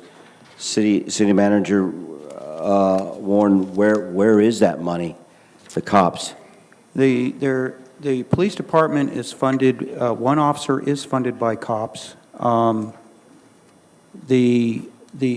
I guess what I'm telling you, and I'm telling the council and the public, is the budget is balanced where it is. If you in fact add more officers, and I know what was talked about back, and the Measure H money has been transferred, then something else has to be cut. Recreation, or something Okay, else. What we did is we balanced the budget. That's great. So That's great, but let me learn. COPS is a grant, right? COPS is a grant from And the we state. must adhere and abide by what that grant dictates. So if we don't hire another officer through grants, aren't we in trouble? No, because the COPS it's a discretionary grant that comes, and you can buy equipment, you can do all kinds of things with COPS money. There's no allocation. of So what what you have happened to do. that COPS money? The COPS money is funding the police department at the the staffing level that we've indicated on page 87. But not an officer? No, an officer is funded there. Oh, an officer is funded. That's the additional officer you're referring to? Well, it can be that officer, or it can be something else. I'm just Okay. saying that when you look at the total police department budget, you have a general fund allocation, you have a Measure H allocation, Correct. you then have a COPS allocation, you have a Proposition 172 allocation, you have a Stone Garden allocation, you have a high-intensity drug traffic area allocation, and you have asset forfeiture. Now, everything put together, okay, everything put together funds the police department at the staffing level and at the capital projects level that we've outlined. When you add all that together, that's what's funding the police department. And if you look at they're fairly significant increases since the last 3 years. It's nearly $3 million more to the police department than, over time. So I'm just saying that all that put together funds one officer, additional officer. Instead of 3 or 4 more you were hoping for. Is that correct? Okay. Wouldn't adequate staffing for the police, let me indulge me, just follow up on your question. An adequate staffing for the police department at any given time would be four officers and 1 sergeant? So, but you're asking for 5 officers and 1 sergeant?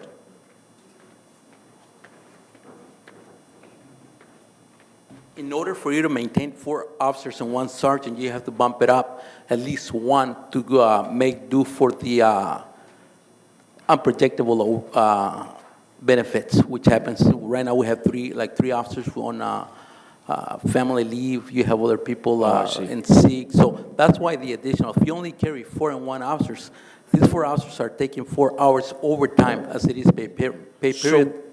So, excuse me for interrupting, Chief, but with the addition of this 1 more officer, how would that affect the staffing? We're going to try and make do, and we'll do with what the council gives us, but that's what factors in the overtime. Okay. And the $750,000 approved by the council last year has been transferred into the budget. I believe we used to get $600,000. This year we're getting $850,000. So $250,000 were added to the $600,000. However, we're not getting anything in return. I guess I would have a different point of view than the chief. What now, City Manager? What? I think based on how many officers it takes to have a person on the street, I believe that the staffing level that we propose in the budget is adequate to provide the current level of service as he's currently provided. And that's just my point of view based on my 32 years of experience having worked with police departments. And I think if you adequately schedule and you adequately exercise strong leadership and management at all levels in the organization, that you can live within this budget and provide not only the current level of service, I think you can provide a higher level of service. Mr. Mayor, we are openly evaluating the police officer chief. Excuse me. I'm running the meeting, Mr. Kim. Yeah, I Please respect the understand that, but chair. we're gonna be Please respect the jeopardizing chair, Mr. Kim. We are Wait, jeopardizing ourselves. Mr. Kim, right now it's Mr. Hodge's question. Were you finished, Mr. Hodge? Well,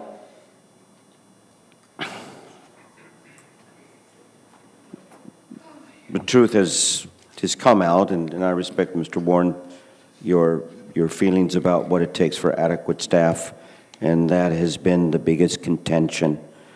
The truth is, I just feel, I know you've tried to do an excellent job here, and you say there's more going towards the police department. That's excellent.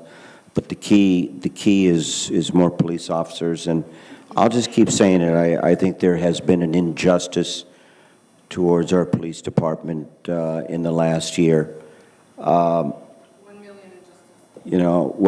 part of that responsibility has to come from the administration, because I do agree with the way the chief has explained it, but we can go over this and over this again. We got 1 more additional officer, chief, so that's a plus. I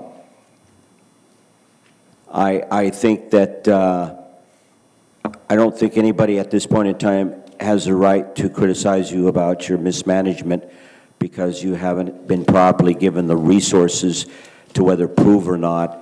And what you've done, I respect. I respect about the fact that you've tried to put in a strong chain of command. So I respect what you're doing, and we'll move forward. And I appreciate your attitude that you'll try to do the best with what you got, and we'll move forward.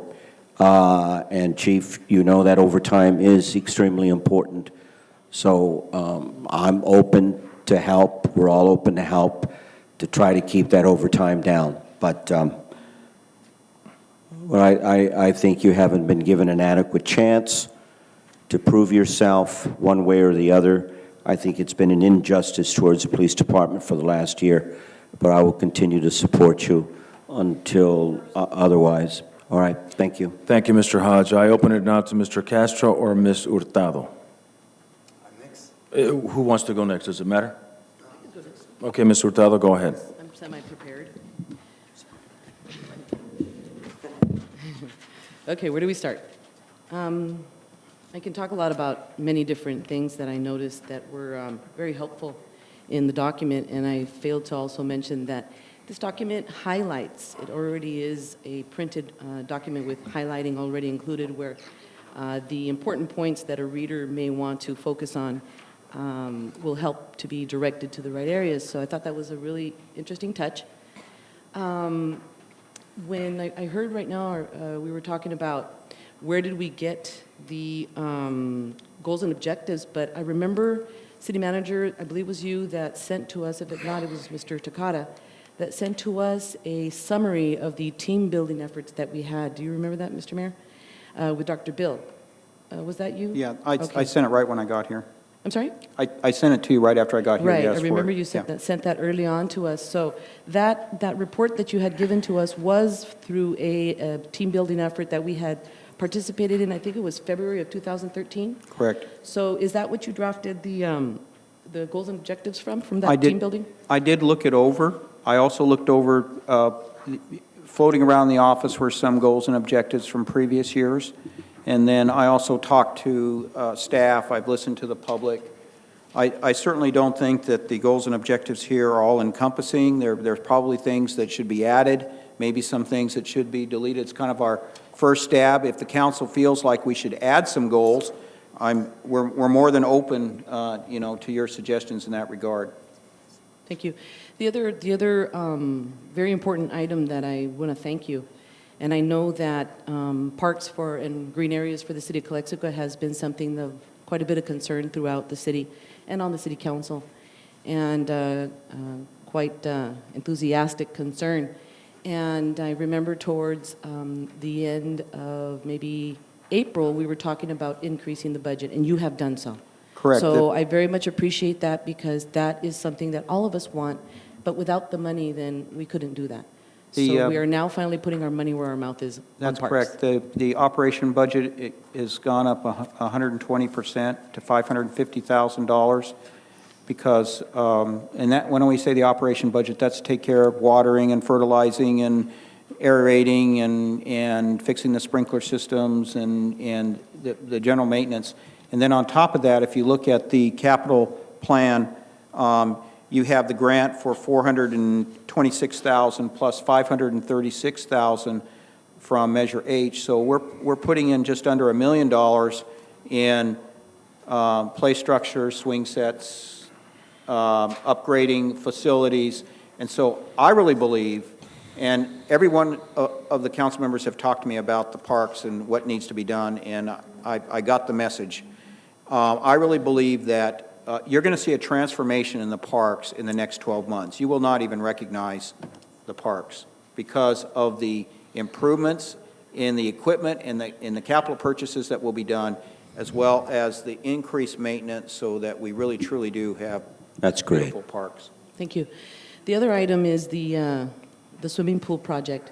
I have been one of the original committee members since the get-go, probably about 4 years ago, 3.5, when we began discussing this. And I was also very fortunate to sit in the meeting when the representatives of the State Parks Department came to Calexico and assisted us in understanding the way the system will work for the 2.7.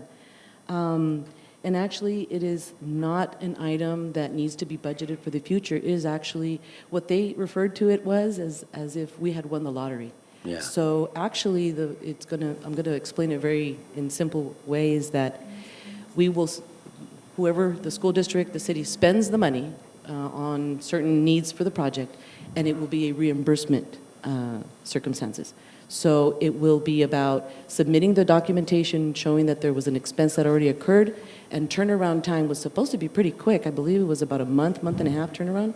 Yeah, the State Controller's Office issues the checks. That's just for the $2.7 million. Right. It's the, Right, that's what I was referring to. right. You're Because there was a- referring, there was a that's the comment- WESO. That's the WESO money. Yeah, there was a comment that said something about that. We don't know if it was in next year's budget. This is not about budgeting that money. That money is there, the 2.7. I did not budget the WESO money because the actual transactions are going to go through the school district. However, it's in the financing plan, the sources and uses of funds. So you don't see the WESO money in our budget. Right. For that reason. Right, it's not considered here, but Right. the WESO money, if that's what we're going to call it, is there, it is available. Correct. It is for us, it has been earmarked for the city of Correct. Calexico. And we thank Senator WESO for that. Yeah. The goals and objectives that we have, each department, I thought that was a very interesting part of this budget, and it's good, where each department you have laid out goals and objectives, and it's like, that is our homework, and that's good. That way the citizens can actually see what is it that we're working on and be able to hold us accountable if we are actually doing that or not, and something to review at the end of the actual fiscal year. I thought that was my favorite part, actually. Because it gives you a better picture of what the city is doing. I get phone calls when this budget came out. I had probably 3 people asking me questions at the same time.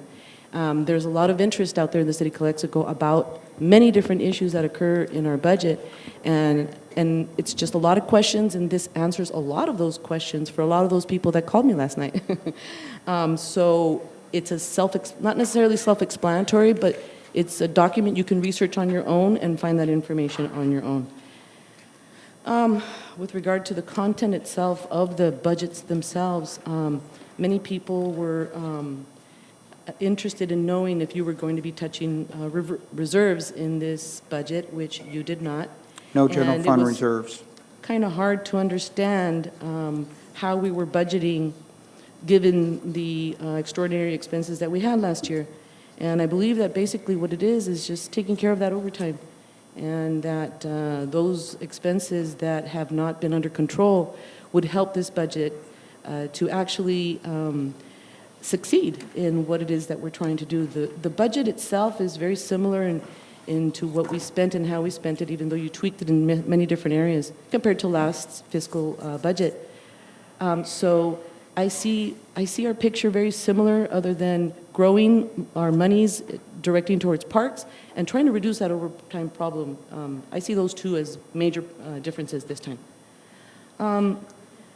With regard to what was going on at this point in this council, and it has been a very difficult subject with regard to the expenses going on in our police department, I believe that what the citizens require at this point is a report from you, Mr. Tavares. We don't have not one report. We have no idea what's going on in the police department, and that's why you see that there are so many questions. It is very simple to say words, but you need to back it up. You need to show us what is it that's going on and why you feel. Yes, I am.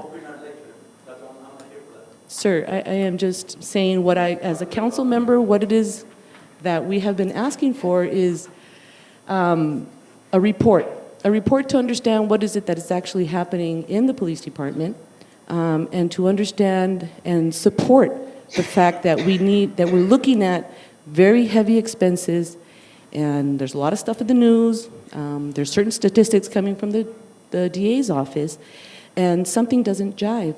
So the citizens require somewhat of a report from our police department telling us and assisting us to understand, because this is quite a bit of an expense, and it is just not reasonable to ask a council and a city to keep funneling monies to a department that's not providing a report to understand why.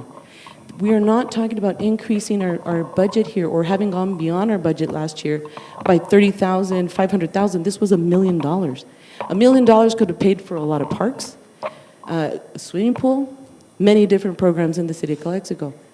And it is only reasonable to ask that if you want to continue spending in that fashion, provide us the evidence, substantiate the need. That is all I'm saying. Thank you. Thank you, Councilwoman Hurtado. I'm going to go to Mr. Castro if you have any questions or concerns regarding the budget. Yes, on page 87, on the proposed budget, there is item, it says management assistant, and you put just one position. Is that, are you creating a new position, or you just put just No. one? No, it's Erica LaCuesta. I'm sorry? No, there's no new position, same number of people. The same number of people? Right. So no position, no No. new position on that? No new positions in the city, with the exception of the police officer position. Other than that, there's no new ones. Okay. On page 89, the same. On allocation support fund, is that going to be a new fund department, or just because there is no numbers on that? Yes, I'm going to have John Quinn come up and explain that, but it has to do with how we allocate overhead costs to various grants. Allocation support and funds. How we do allocate costs to various grants and projects. So, John, go ahead. Okay, Mayor and members of the council, the allocation support fund is not a department. It's an accumulation, or I should say an aggregation of people who have a lot of different duties. The city manager, myself, and several of the other staff split our time among a lot of different things in the city. For instance, the successor agency, we split our time among the general fund departments, but also pay attention to, pay attention to housing grants, or CDBG in particular, or the enterprise funds of wastewater and the sewer, or the water and the wastewater. All of those things take some portion of our time, and sometimes those things are not predictable as to how much time. And in particular, the grants, it varies depending on the spending level, and varies also on the, each year they get a different assignment of how much administrative time we can support. And so what we do is we put those people who are going to be allocated, we take some share of their salaries, and in the case of the city manager and myself, it's 20% of our salaries are in that fund. And in turn, during the course of the year, that 20% will get allocated out to all those non-general fund areas. So we have, actually the budget will tell you that it's slightly over $500,000 that's being allocated to other departments or other projects, grants, or whatever they may end up being allocated to. We just don't know in advance where they're going. Okay.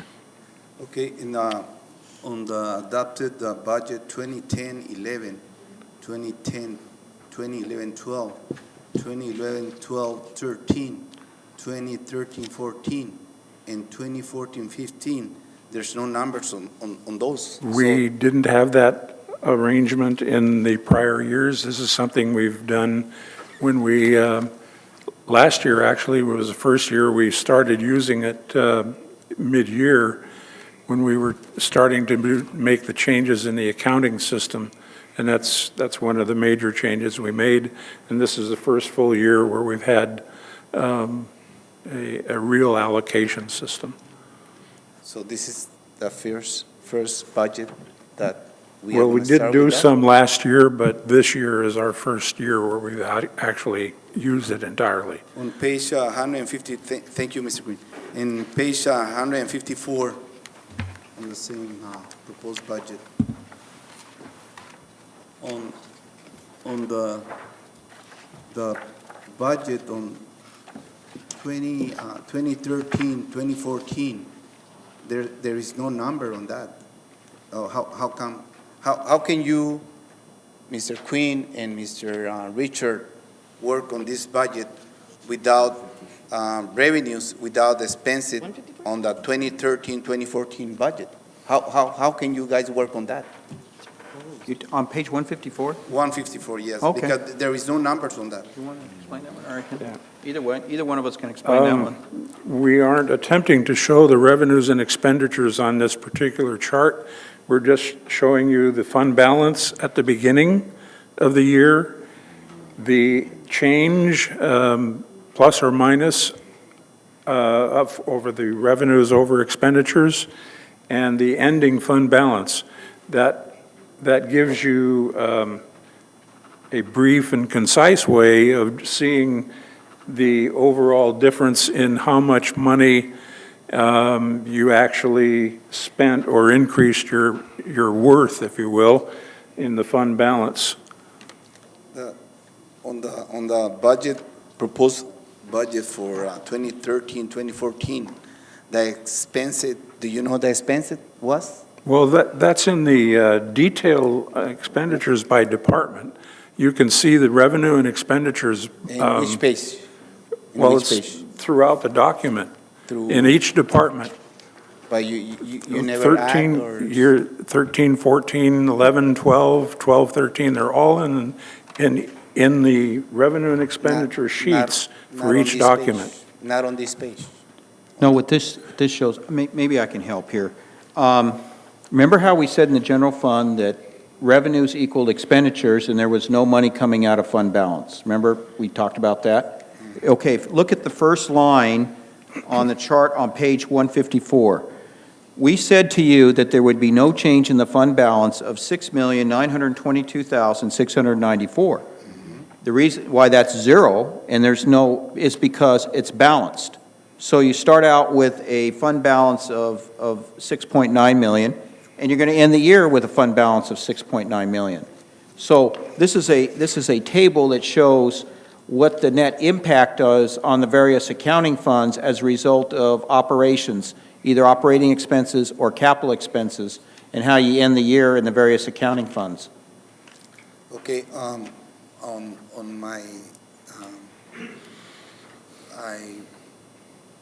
my numbers for the budget from 2013, 2014, the expenditure was $20 million, 170,000 in Where the are you looking? expenditures, and the revenues was $16 million. So the deficit was $4 million from last year. There is no numbers in order to work with this proposed budget. That's the reason I ask you again. I mean, I haven't seen no revenues, no expenditures from 2013, 2014. Well, I think, for example, let's go to the general fund. And if you go to, was it page 156? Page. 154. Let's see, what page? 157. 150, okay, go to page, 157, okay? General fund revenues. Okay, go to page 157. Look, actual, that's the actual, 1112. Actual, 1213. Adopted budget, 1314. Estimated actual for 1314, and the proposed. So you do have history, to the best of our ability to reconstruct the history of the past. The further you go back, the more difficult it becomes, because none of us were here, when that happened, and so we can't necessarily articulate it. But if you look at the current year estimate, that's pretty close when we talk about fiscal year 13-14. So, for example, property taxes in fiscal year 13-14, we estimate that when we close the books that it's going to be $4,039,365. This next year, we're proposing $4,142,372. So you do have a comparison from last year versus this year, and of course, obviously, the closer we are to this year, the more accurate it is, because we've been here. Okay. Then on the same page, 157, on the item measure age tax, is that a tax? Measure age tax? In the middle? Measure age? Yeah, that's the 2,433,000. Where is that? You stutter, This is revenue. What page? 157 page. He's talking about right here. This is revenue. Oh. But I think I saw the Yeah, that- $30.7 million major That achievement is, at the front portion. that is the amount of money, if you look at the second column from the right, that Measure H is the amount of money we collected for Measure H in 13-14. We collect like 2,483,000. In Measure H $1,000 money that one? for 2013-14. And on the 2014, 2015, is On that? 2014-15, we're projecting 2.6 million. 2.6 $6 million. $6 million. From the tax. million? From the tax. 6 or 8? $2.6 million. 2.6? At the front portion of the page 7, they're saying the $3.7 million. So what's the real number? What page? Mr. Kim is referring to the pie graph on pie page graph. 7. Page 7, they're saying that we're going to spend $3.8 million. Part of it is you have two sources of Measure H. One is the bond money that's going to be spent, and the other one is the non-bond money that comes into Measure H. So that's, I mean. So the non-bond money is on the table. Yeah, right. If you add because if you go to page, because we actually have a Measure H fund, and you can see where there's two different funds. Go to page 264 and 265. You know, you can, so that's why when we talk about Measure H expenditures, you'll see that it doesn't equal that number that you have in the general fund part because you're spending bond money. Does that make sense? I mean, and so if you look on page 264 and 265, you see the allocation, both bond money and non-bond money for Measure H. And so that's why it's different, Mr. Kim. Oh, that 264 is dedicated to Measure H. Okay. Mr. Castro, if you'd like to continue. Yes, on page 190.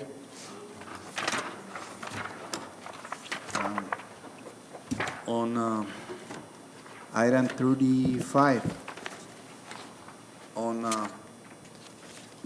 the year-end estimate for fiscal year 2013-2014, you're talking about 169, I believe, dollars. And the proposed budget for fiscal year 2014-2015, now it's a huge difference. You're talking about $193,000 from one year to another one. You're talking on the 2013-2014, you're talking about $189, and the difference is a huge difference. From 2014 to 2015 is $193,000. This is, excuse me, Mr. Kim. I'm sorry, Mr. How come it's a huge difference on that? This is membership and dues? Is Yeah, what you're- if there's only that kind of an amount of money, probably the others, the 133 or the 193 on either side of that are closer. Typically, those kinds of things, the memberships and dues, a lot of those come in at the end of the year. And a lot of those are not even included in that number yet in the 13-14, because that's supposed to be a representation of actual, and if we don't have things posted, it's not going to show up. I understand that, but it's a huge difference from one year to another one. Well, given that that's a non-departmental, it's kind of catch-all for things that, like promotional things, community donations, things like that.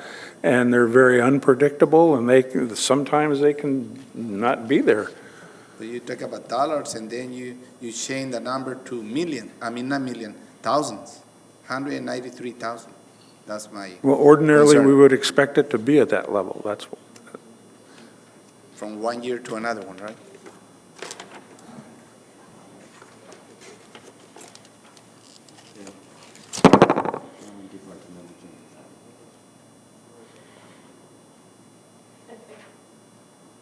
On the overtime on the water department, What page is that, Mr. Castro? 205, Thank you. item 22, overtime. On the fiscal year 2013-2014 was $54,464. And on 2014-2015, we are talking about $10,000. Can you explain that? How is that going to work, Mr. Richard? Well, one of the things we are working hard to manage the overtime everywhere. We think historically, and we think given the operations, that somewhere around $10,000 is a reasonable figure, given what's occurred in the last several fiscal years. I don't have an explanation for the $54,464 that is the current year estimate, and I don't have. About Mr. Queen? we'd have to research that particular line item for you and find out what happened there.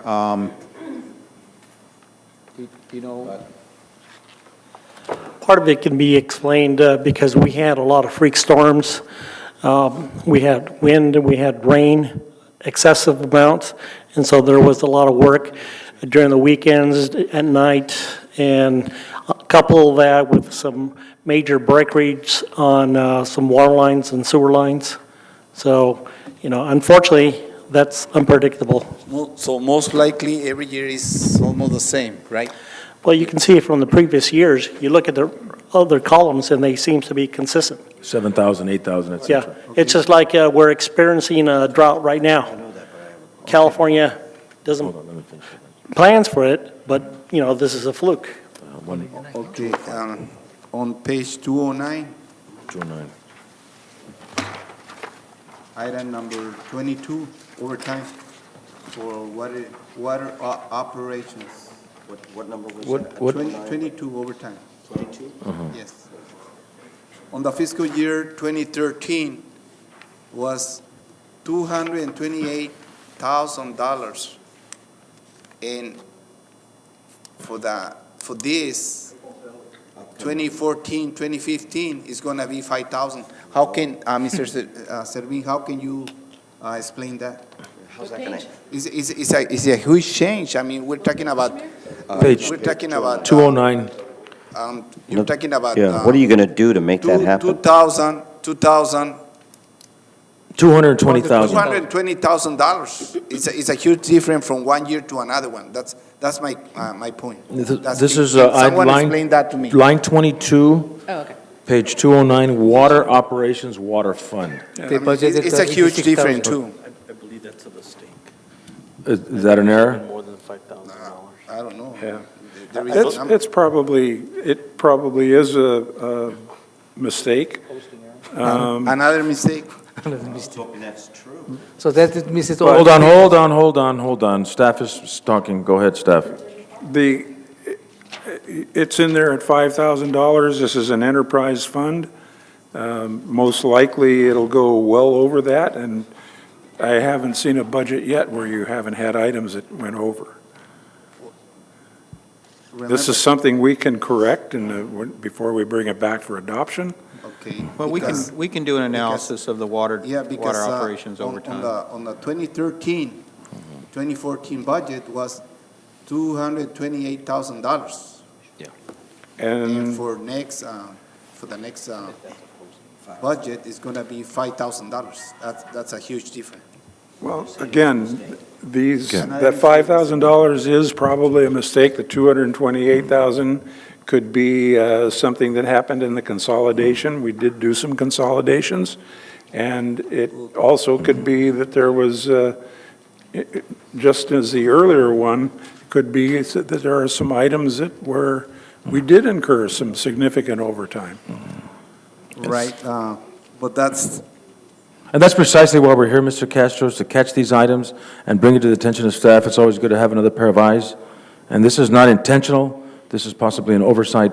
it's a huge difference, that's my concern. Okay, the that's fine. reason I noticed that amount of money. On page 2210, item number 22, overtime, again, overtime. Well, I'd just offer the same reason. The same. Make it quick and fast. On 2013 was, here is the opposite numbers. On 2013, 2014 was 65, almost $66,000. And for the next fiscal year, 2014, 2015, it's going to be $10,000. That's the opposite. The opposite. Big drops. Okay, I can tell you that in 2013-14, we did incur more overtime, and the reason it's lower generally in 2013 and earlier is we're on furloughs. So the whole payroll was lower. I understand that, but at the same time, you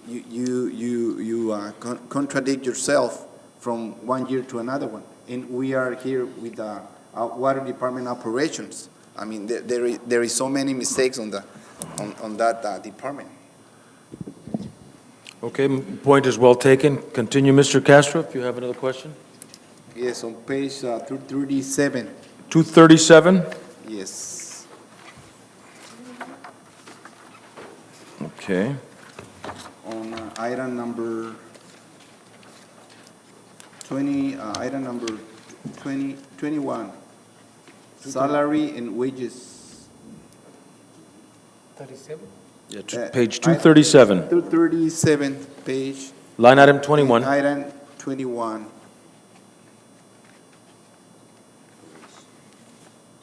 In item 22, overtime.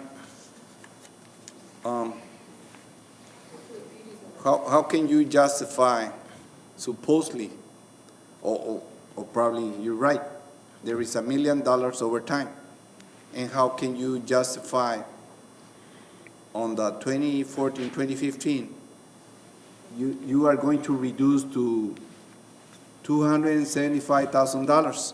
So that's mean we never, with those numbers, we are not going to hire any more police officers. How can you explain that? I mean, If you look at historically, Mr. Castro, 13-14 and 12-13 and 11-12, it was all under 100,000, with the exception of 11-12 was 94, and then 12-13 was 51, 13-14 was 40, and then a huge jump to $1.1 million in overtime. So the proposed budget would be 275,000, and you're asking why that amount? yes. Okay. Well, one thing I can explain, if you look at total police overtime budget across all accounting funds, it's $450,000, which we believe is reasonable, given the situation in the police department. But today. Hold on. We're still with Mr. Castro. Hold on to that thought, okay, please?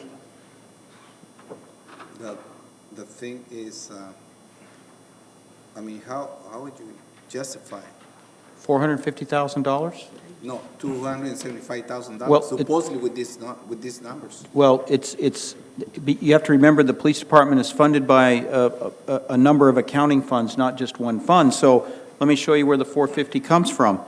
There's 275 at this location. Go over here to proposition, go to the next page, page 238. Proposition 172, there's $50,000 in overtime.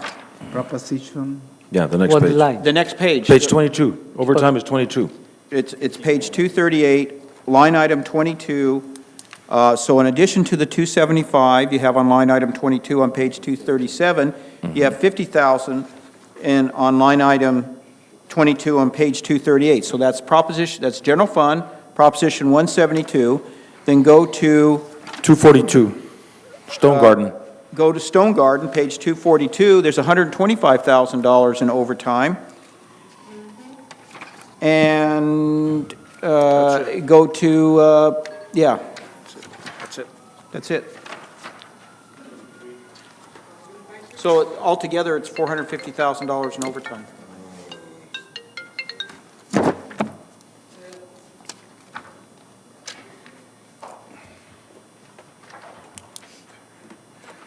So 255 plus the 50,000 altogether, you said 400?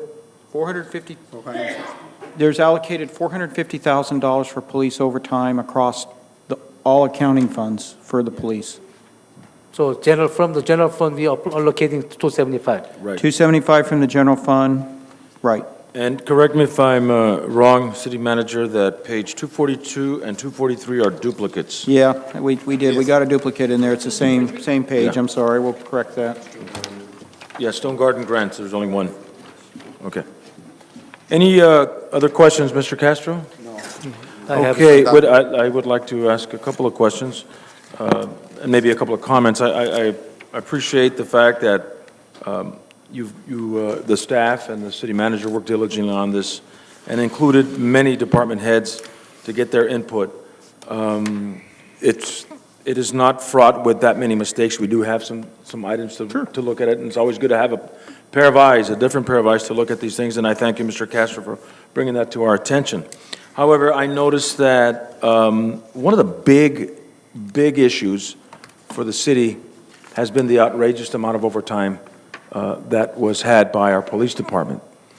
And to me, as I look back historically, I've seen the numbers, and the numbers don't lie. You know, there were 90,000 one year, 50,000, 40,000, and then a jump to $1.1 million. And I would like to see the staff research a possibility of having a policy, since we're policymakers, on how to control that overtime. In other words, what is the justification for bringing in these people to work these extra hours? And how is those resources being allocated? It's obvious that the press mentioned 7 out of 10 employees of the city of Calexico are police officers with the highest salary. To me, that there's something wrong with with those figures. I'm wondering if our city has a policy on the final approval of overtime. In other words, if I'm going to bring somebody in, let's say a water main breaks, like it did over here at the De Anza Hotel on Sunday morning when everybody's going to church. Well, not everybody that's a Catholic that's going to church. Mr. Servin and I talked to one of the gentlemen that was out there, and he had said that, yeah, he had talked to his supervisor, that they were getting out there and they were fixing it. I understand that that's an emergency, and I understand that there's justification for that overtime. I want to know what the justification is on why we have $1.1 million in police overtime when we don't have statistics that verify that that was needed at that time. In other words, crime statistics are down, this kind of information. Do we have to give overtime when it's not necessary is my question. And should not the department head consult with city manager on discretion of overtime? In other words, I'm not going to bring in an employee just to bring in an employee. And it seems to me that 7 out of 10 police officers gained a lot of overtime. And it's, of course, it's something that has to be questioned. Because historically, as you go back throughout the years, it wasn't there last year, but it was there this year. And so and so what we need to do is establish a policy that would give us a better oversight for our city manager on approving that overtime. We're going to need overtime during the holidays. We're going to need overtime during park events, etc. But, you know, Stone Garden Grant, I'm sure, requires activity logs to be submitted to the federal government on what that overtime was spent on. And there should be phone logs and things of that nature that the city police department must submit. But to have a carte blanche so to speak, on overtime, to me, is not good business practice. And I think what we should do is establish a policy to control that overtime. And unless there's an emergency within the police department, yes, an earthquake or God forbid, some other catastrophe, then I could see that being used. But then we got Measure H emergency funds, as Chief Mercado outlined it a while back. So I would like to see a policy that addresses overtime, and that its approval should be by city manager. Mr. Castro, and then Mr. Kim. Yes, Mayor, let me correct you. When Mr. New Year, the former chief of police, was here, the overtime was $1 million. That's something that I bring that issue a year ago, and I have proof, I have paperwork from the city, and just to correct you. So that's something that I'm totally in favor of you. We need to work and set a policy for all the departments. Yes. Not just for the police department. No. For all the departments. That was my whole point, was setting a policy to control the overtime and not allow it to balloon into a huge number. Mr. Kim and then Ms. Hurtado. Okay, first of all, we spent $1.1 million overtime from the general fund. Is that correct? Actually, you spent on police overtime across all accounting funds about $1.4 million. Okay.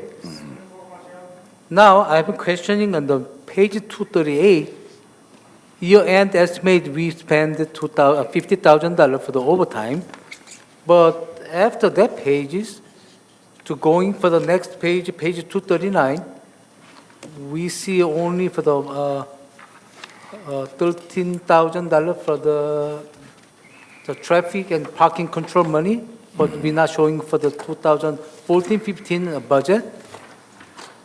And also, the animal control budget is not showing up on the future budget, so we're not going to have any, in case of emergency, we're not going to send any animal control people. We've been spent $13,000 the last year. So future years, any animals in the street, not in the working hours, we're not going to be able to pick up the dogs. What is the question you have to the staff? Okay, that's what I'm trying to say, explaining. Please, be patient. And the other page was 241. It's showing up $55,000, doesn't show anything. And 242, they're showing the $125,000 for the future budget. But what happened to the last year's? Is that the new, what's it called, the money coming in? Or they don't show up on anything for the spent for the last year? So which is most of the expenditure of the overtime of the 13-14, they pay from general fund, not from most of the grant money. Well, no, that's not correct, because the overtime of the police were charged across all accounting funds, not just the general fund. And that's why the total amount of police overtime was about $1.4 million. You only see about 1.1 in the general fund. Yeah, but the number, like Mr. Moreno was saying, number is not lying.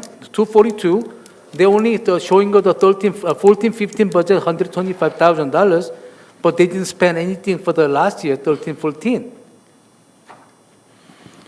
But they should, the grant money is a continuous grant. It should be paid by last year's budget too, and the 13-14, 12-13, they're not showing anything there. Okay, Mr. Quinn, go ahead. I'm sorry. The actual number for the overtime is what Mr. Warren said. It's about $1.4 million. The final accounting for it is based in some respects on what kind of reimbursement we have at the end of the year. Some of these grants, Stone Garden including,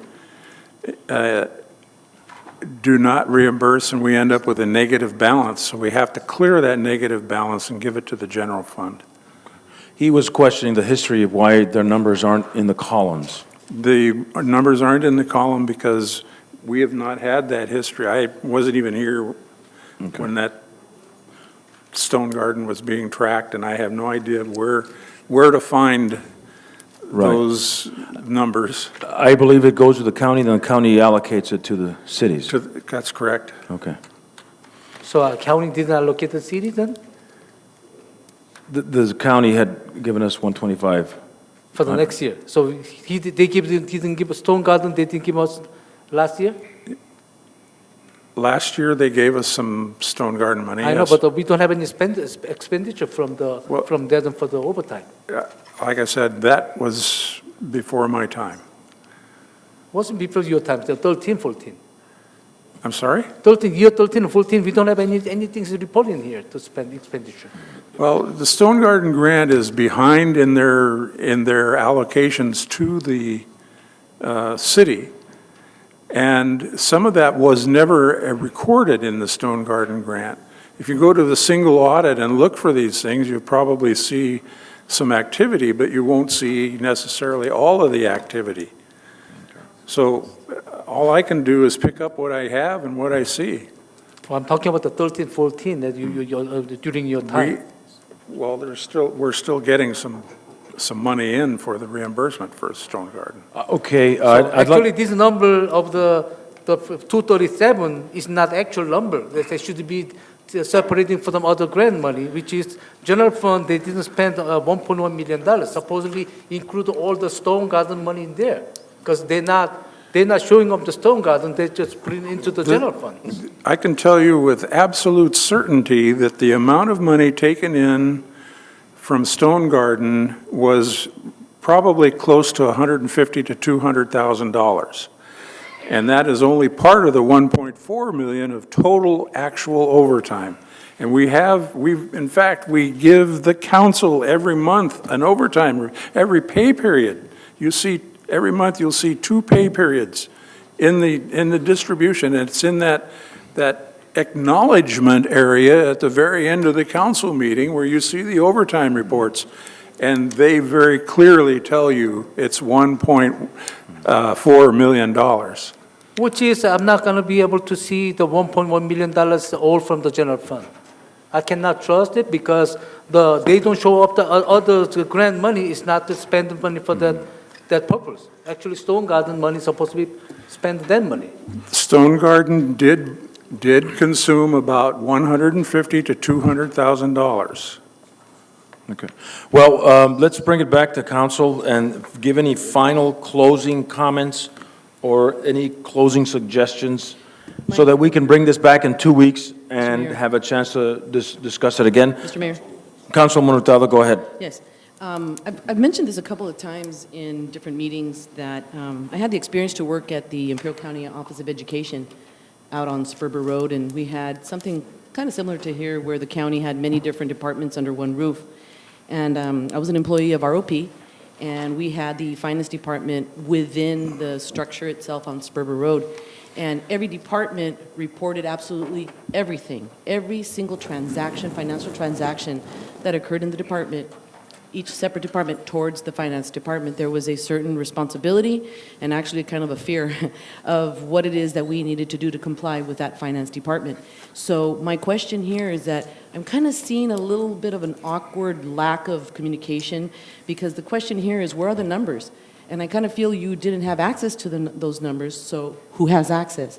I don't want that answer right now, but the thing is that it does appear that we have some disattachment in our finances, and that's not a good thing, especially if we're not establishing a policy in this big question that we have right now with regard to overtime. Whose fault was it? And in Spanish, it says, se pasan la bolita, which means you're just basically Passing the buck. Passing the buck as far as blame. This is not about lecturing anyone. This is not about trying to tell the staff how to do your job. We are here to represent the citizens and watch the monies of the citizens.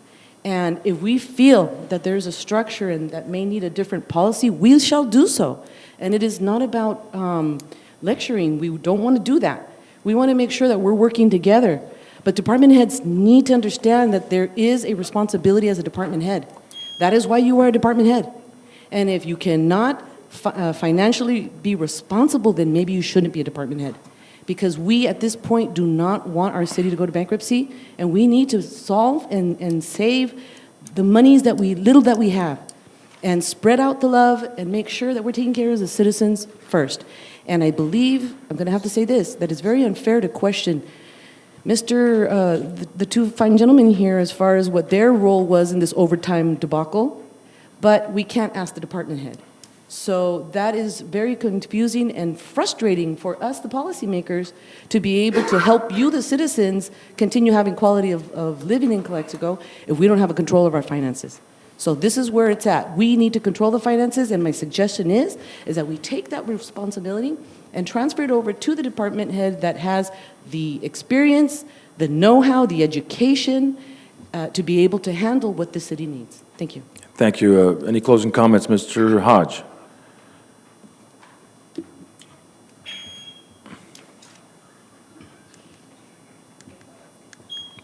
Fire department got all the men that they needed.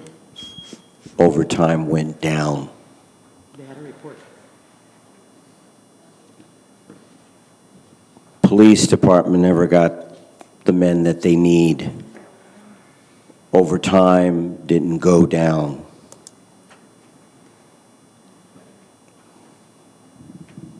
Thank you, Mr. Hodge, for being brief and sincere. Mr. Kim.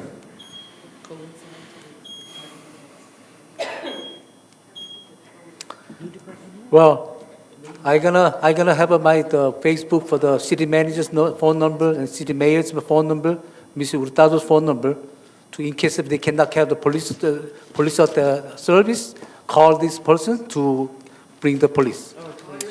Okay? Because I have a complaint from the citizens when they have the almost accident to person who's driving car very offensively at the front of the school, and they called the police. In more than 40 minutes, police didn't show up. That car ran away. And that kind of things, we have lots of issues. We need the police officers. We couldn't have it because, like Sam, we have a short staff, and they have sick leaves and family sick leaves and whatsoever. We supposed to have the right number. I believe we had the fire departments had a lot of issues with the overtime. After they got enough staff, I believe they arranged the staff, arranged the overtimes. I believe we should do same tactic to the police departments. Then we can eliminating a lot of overtime. And not only that, we should have spend money wisely. A while ago, I mentioned again, we should hire more the regular staff to stabilizing our service to the community instead of the hiring the hunter groups or whoever's, and then we training them.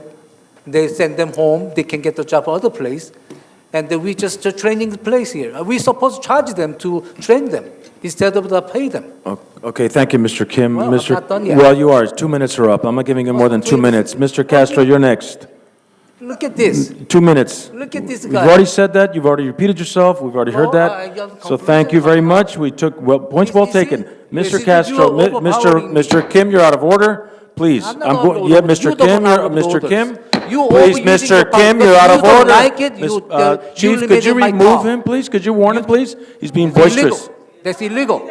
He's telling you. Okay? I'm telling you, Chief, he's being boisterous. I'm running this meeting. He's already mentioned what he's mentioned. You're out of it. You're overpowering me. No, I'm not overpowering you. I'm giving you 2 minutes. Okay, that's enough. Point of order. Mr. Castro, go ahead. You've already mentioned that. Mr. Castro, go ahead. Look at Mr. this guy. Castro, please, you're next. You're overpowering me. Mr. Castro, you're next. You are overpowering me. I'm not overpowering you. I'm Yes, telling you you. are out of order. All right, I'll tell you what. I'll tell you what. Wait a minute. I'm talking. Respect the chair. You respect me. Respect the chair. You respect me. Respect. I'm not going to go through this. I'm not going to go through this. I'm This not is not a going power to go through decision. this. Mayor, I call for the question. You are disrespecting me. You are disrespecting You know what? me. I'm not disrespecting you. You are I am disrespecting running me. this You are running meeting. the show. I'm running a meeting. You're running the show, I'm running not a the meeting. meeting. Adjourn You're the running the meeting. show, Adjourn not the the Get meeting. to your Mr. point. Mayor. Get to my point. You cutting me up. Chief, could you please remove him? Okay?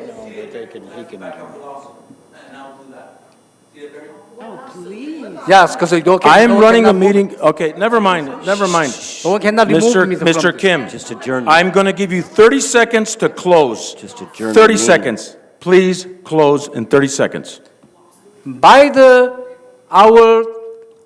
city ordinance, city mayor cannot to make the stop the council members because he doesn't like it. Okay?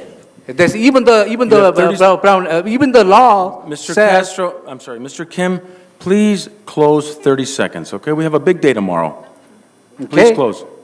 So what are you guys doing it? If we were to be waiting I around think for he's coming to lawsuits, remove. anything- No, no. Just close. I'm giving you 30 seconds. Please close.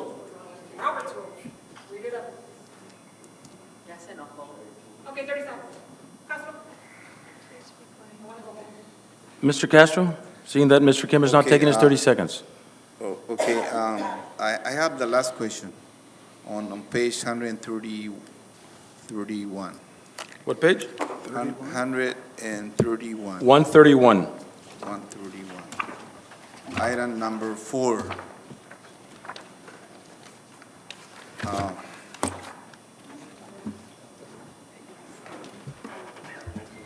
Fund balance policy. Yeah, fund balance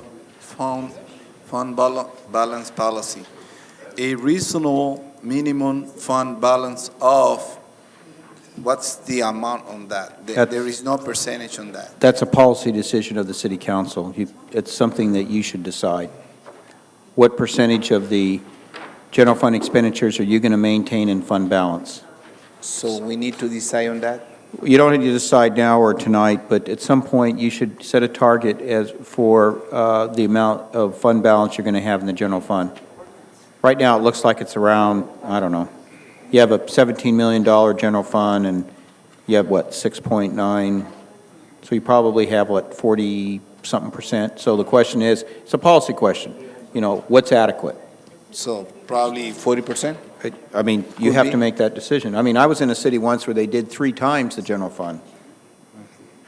So it But I could be mean, more than the general fund or it could be less. It could be more, it can be less. It's a policy matter set by the elected officials as to what your target could be, because your general fund balance is what you need in case there's an emergency, an economic downturn, a natural disaster, and just to fund general operations for a period of time, because you don't get all your revenues starting July 1.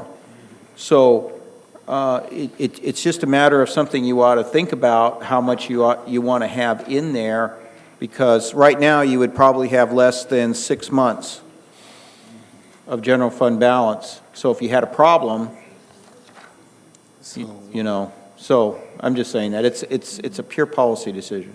Okay. That's it, Mayor. Thank you, Mr. Castro. Moving right along to the next item, which is, if you recall, we postponed future agenda items. At this point, I'd like to invite each council member to give one future agenda item for our September 16th. Is it September 16th? The September 16th meeting. And I will start over here to my left with Ms. Hurtado.